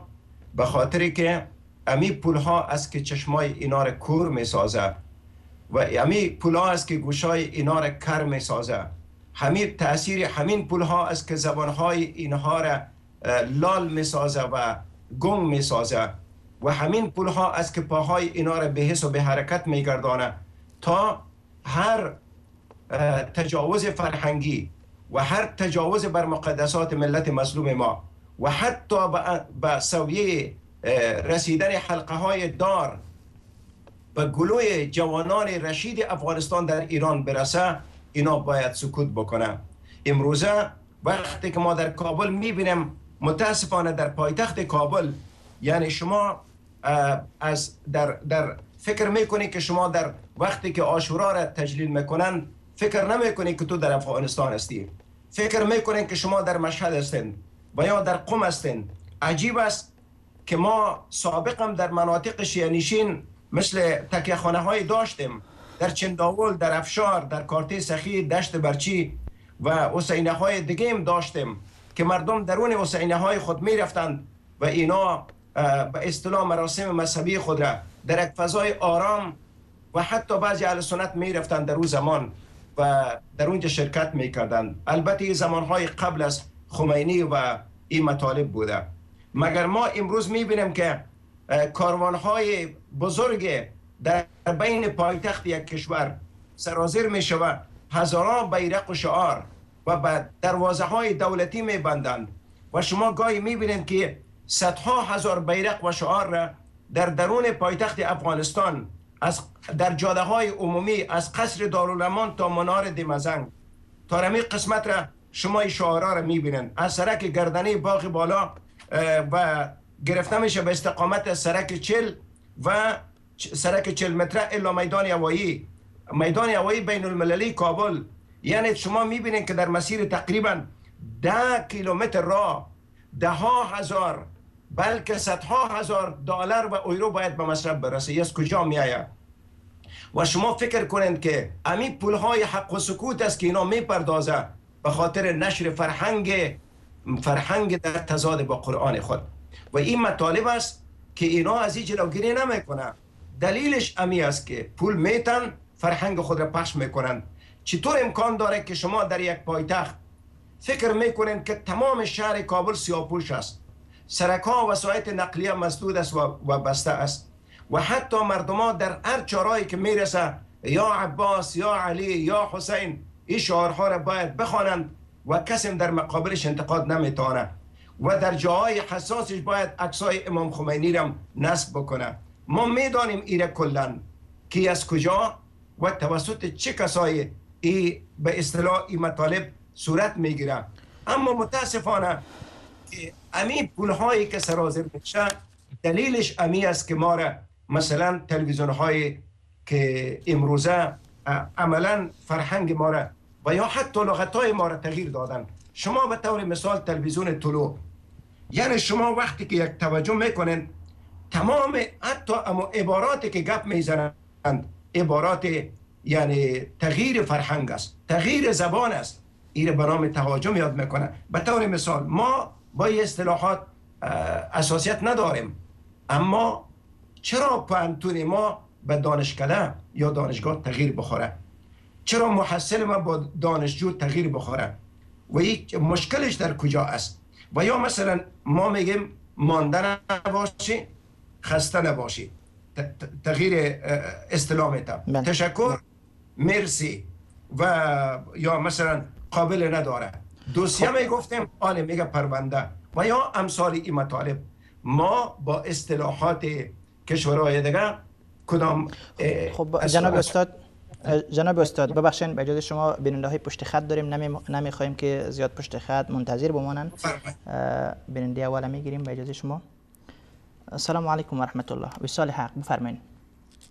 و علیکم السلام و رحمت الله و برکاته. خوش آمدید، بفرمایید. میشه خود معرفی کنید بیننده عزیز؟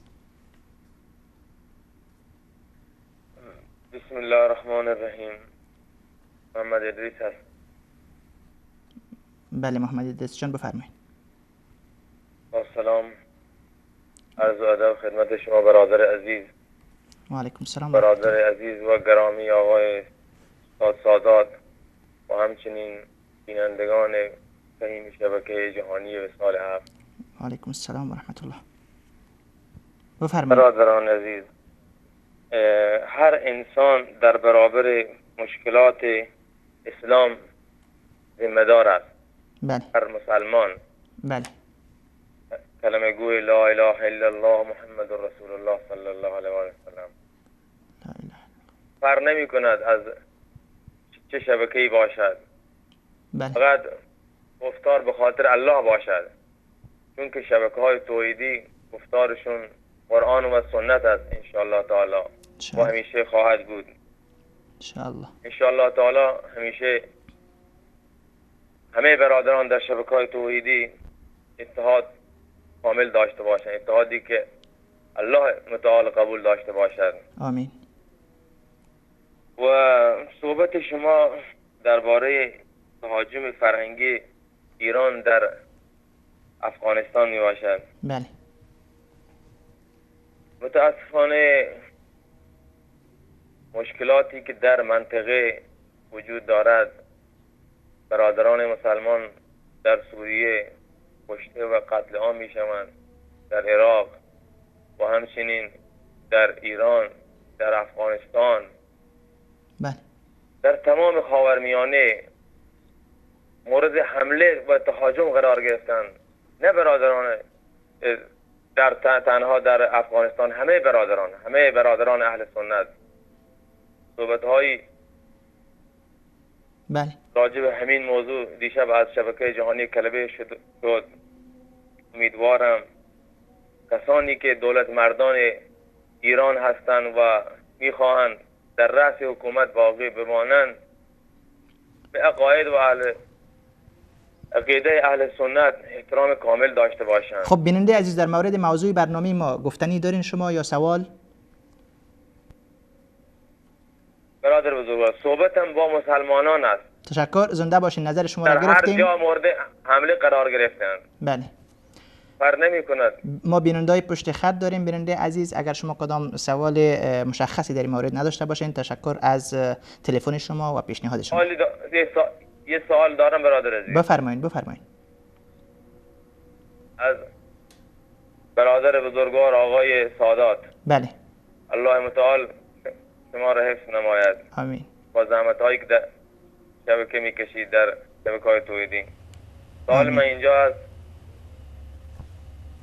برادران چرا در منطقه مسلمانان از هر فرقه باشند چرا اتحاد ندارن؟ مشکل اتحادشون چیست؟ سوال شما را گرفتم. در اسلام وجود داره. بله این سوال دارم. سوال شما را گرفتم. تشکر. سوال شما را ان شاء الله جناب استاد پاسخ خواهند گفت. سپاسگزارم از الله متعال. زنده باشید. بله سلام علیکم و رحمت الله. وصال حق بفرمایید بنده عزیز. بله مثل که قطع شد. بیننده بعدی. السلام علیکم و رحمت الله. وصال حق بفرمایید بنده عزیز. سلام علیکم جناب. و علیکم السلام و رحمت الله و برکاته. بفرمایید بنده عزیز. میشه خدا. سلام میکنم به جناب با کارشناس شبکه تلویزیونی وصال حق. و علیکم السلام و رحمت الله. میشه خدا معرفی کنید بنده عزیز؟ ما سعدیستی هستیم از ایران تماس.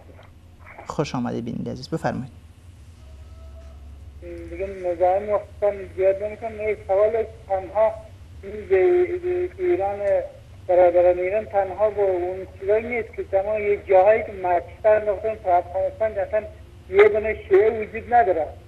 چی حالا اینه چیز که اینه خودشون همکاری میکنه. توی ولایت ما از منطقه تاریه این ولیش تغییر دادن آمدن اونجا چند تا حافظ قرآن ما رو اونجا کشتن اینا.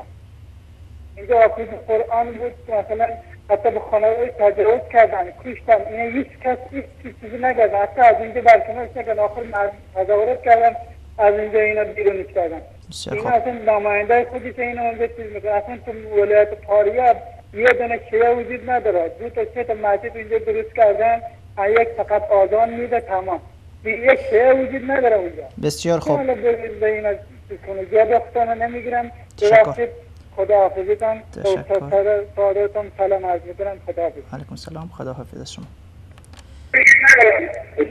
سلام علیکم. وصال حق بیننده عزیز لطفاً صدای تلویزیونتون را خاموش کنید.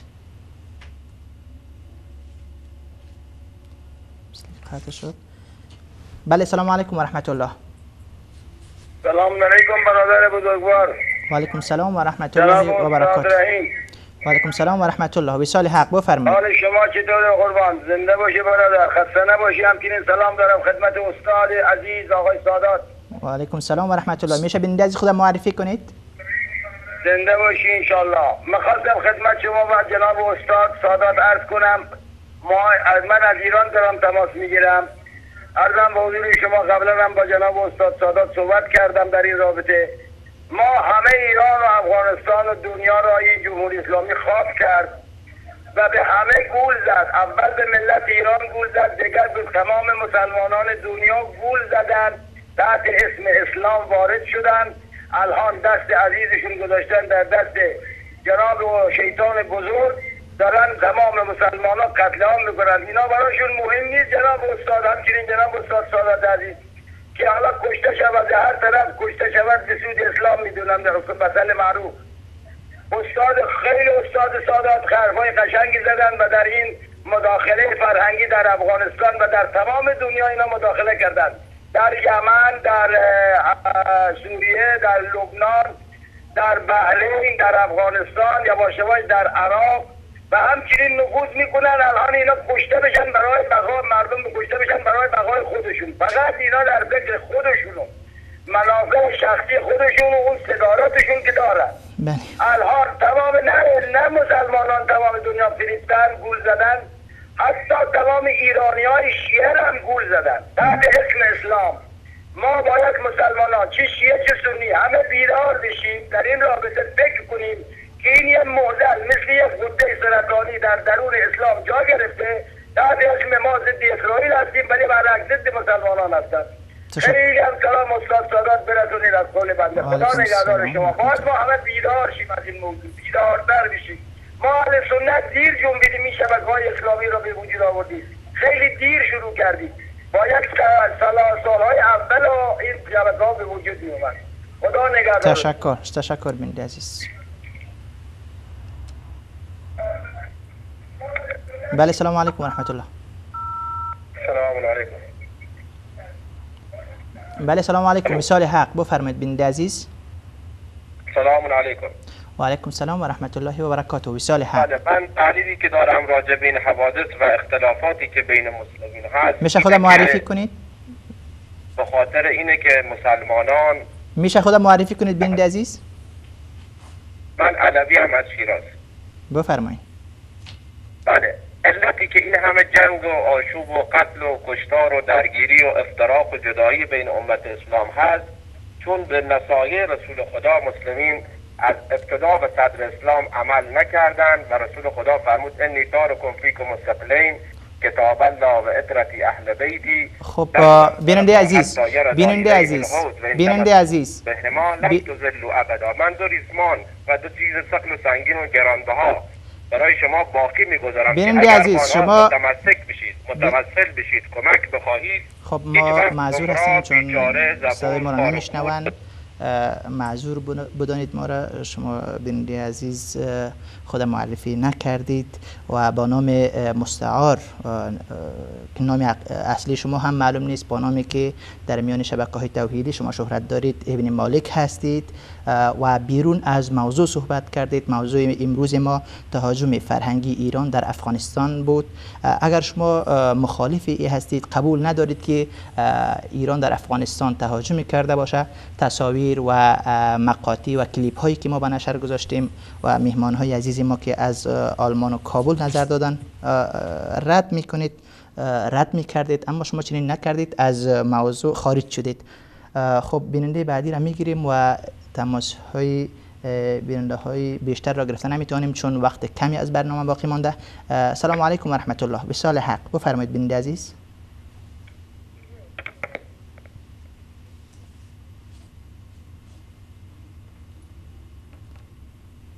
بله، سلام علیکم و رحمت الله. سلام علیکم. و علیکم السلام و رحمت الله و برکاته. وصال حق. بفرمایید بیننده عزیز. سلام علیکم. برنامه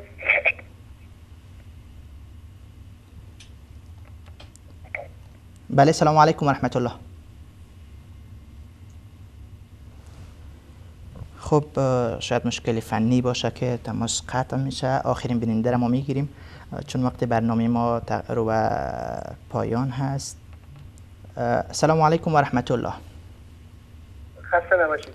زنده باشید. خدمت شما و استاد عزیز، سعادت عزیز. و علیکم السلام و رحمت الله. خواستم راجع به این قضیه که عکسای آیت الله خامنه‌ای رو که افغانستان همه جامعه می‌بینیم که افغانستان عکساش زده. بله.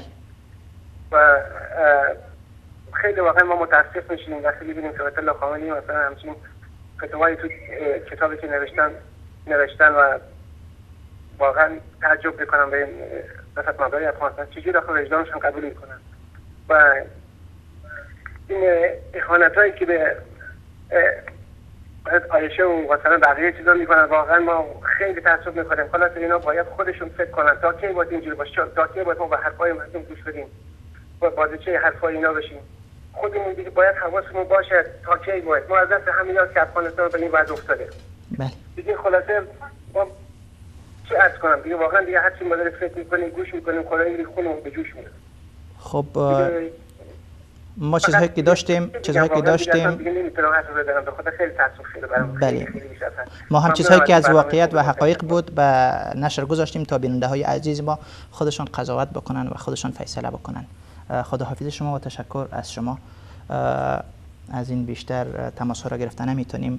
بیننده های عزیزی ما که پشت خط ماندن تماسشون را گرفتن نتونستیم، ازشان معذرت میخواهیم چون وقت برنامه رو به پایان هست. ما نمیتونیم تماس های دیگری بگیریم در برنامه. جناب استاد سادات. بله بفرمایید. خب بیننده های ما البته اکثرشان نظر داشتن، تشکری کردن از شما و یک تعدادشان به شما سلام عرض کردن. تنها یک بیننده سید یوسف غالبا از تهران بود، اونا اشاره کردن گفتن در ولایت فاریاب غالبا در مناطقی که اصلا هیچ شیعه وجود نداره اونجا مسجد ساختن، شیعه ها آمده فقط وقتی اذان میگن دیگه هیچ شیعه اونجا وجود نداره که نماز بخونه. شما در این مورد چی میگین؟ خدمت شما به عرض برسانم که یکی از اهداف بزرگ در تهاجم فرهنگی همی است که در مناطقی که اصلا همین فکر و اندیشه مطرح نیست، باید اونجا مطرح شود. این در حقیقت عادت دادن مردم است به این مفکوره و به این مذهب و به این عادات. یعنی این مقدمه این کار است و این یک نوع جهاد است و یک نوع مبارزه است که فدایان امام زمان کار میکنن و این از جمله بزرگترین مجاهدین در خط امام زمان و ثواب بسیار بزرگ را نصیب می شود که این کارا را میکنن. خب. و این بله این فقط یک نوع عادت دادن مردم افغانستان است. خب جناب استاد، از وقت برنامه ما بسیار کم مانده. تصویر دیگه من میخواهم بیننده عزیز ما ببینن. همکار تکنیکی ما صفحه لپتاپ ما اگر به نشر بگذارین.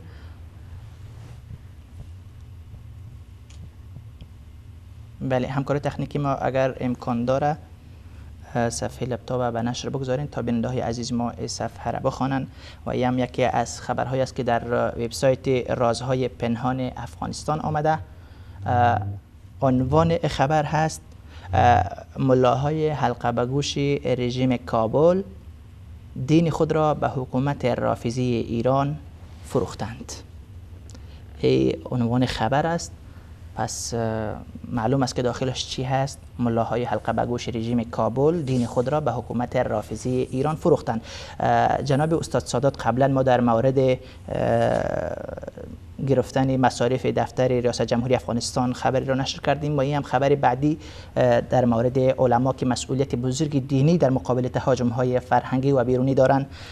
این خبر هم وضعیت یک تعداد، البته همه علمای افغانستان چنین نیستن، یک تعدادشان البته چنین بودن که در خبر اشاره میکنه.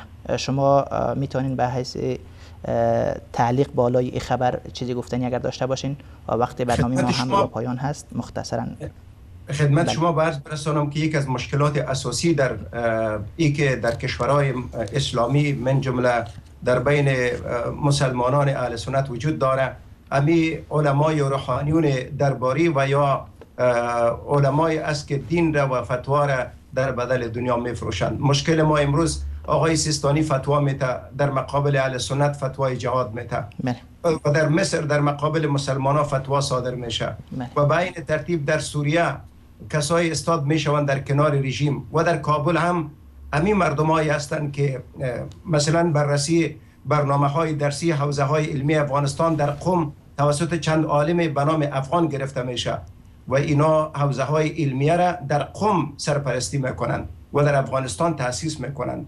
یک مشکل اساسی است و قرآن بیجا نگفته و در این حکمت است که عالم دربار فرعون بلعم باورا را به ما معرفی کرده و بزرگترین الفاظ کوبنده را در حق علمایی که علم را امانت علم را خیانت میکنند در قرآن و الفاظ حمار و کلب و امثال ای استفاده شده. الله همه ما شما را در حفظ و امان خود از همچو اعمال نگاه داره. آمین. جناب استاد سادات، یک بار دیگر از شما تشکر میکنم و همچنین از مهمان دیگه ما برادر فهیم کوهدامنی از کابل که با ما بودن تا وسط برنامه، از ایشان هم تشکر میکنم که در برنامه با ما اشتراک کردن. جناب استاد، به حیث پیام آخر، البته برای شما یک دقیقه وقت مانده تا پیام آخرتان را برای بیننده های عزیز شبکه جهانی وصال حق عرض بکنین. پیام من فقط امی است که راه نجات فقط چنگ زدن به قرآن و سنت پیامبر و دفاع از مقدسات و بیدار بودن در مقابل توطئه های دشمنان داخلی و خارجی است. موفق باشین. از شما هم تشکر، از بینندگان محترمتان هم تشکر. شما را به الله یکتا و بی‌همتا می سپارم. السلام علیکم و رحمت الله و برکاته. و علیکم السلام و رحمت الله و برکاته. تشکر از شما که تا این لحظات برنامه با ما بودید و همچنین من از تک تک شما بینندگان عزیز و گرامی تشکری می کنم که تا این لحظات برنامه ما را همراهی کردین و ان شاء الله از مواردی که مهمان های عزیز ما مطرح کردن مستفید شده باشین تا دشمنی که ماری آستین ما جور شده او را بشناسیم و در مقابل تهاجم های از او ایستادگی کرده بتوانیم. اینجا تمام شما را به خداوند یکتا و یگانه میسپارم و تا برنامه های بعدی قلب آسیا شما را در حفظ و امان خداوند باشید. السلام علیکم و رحمت الله و برکاته.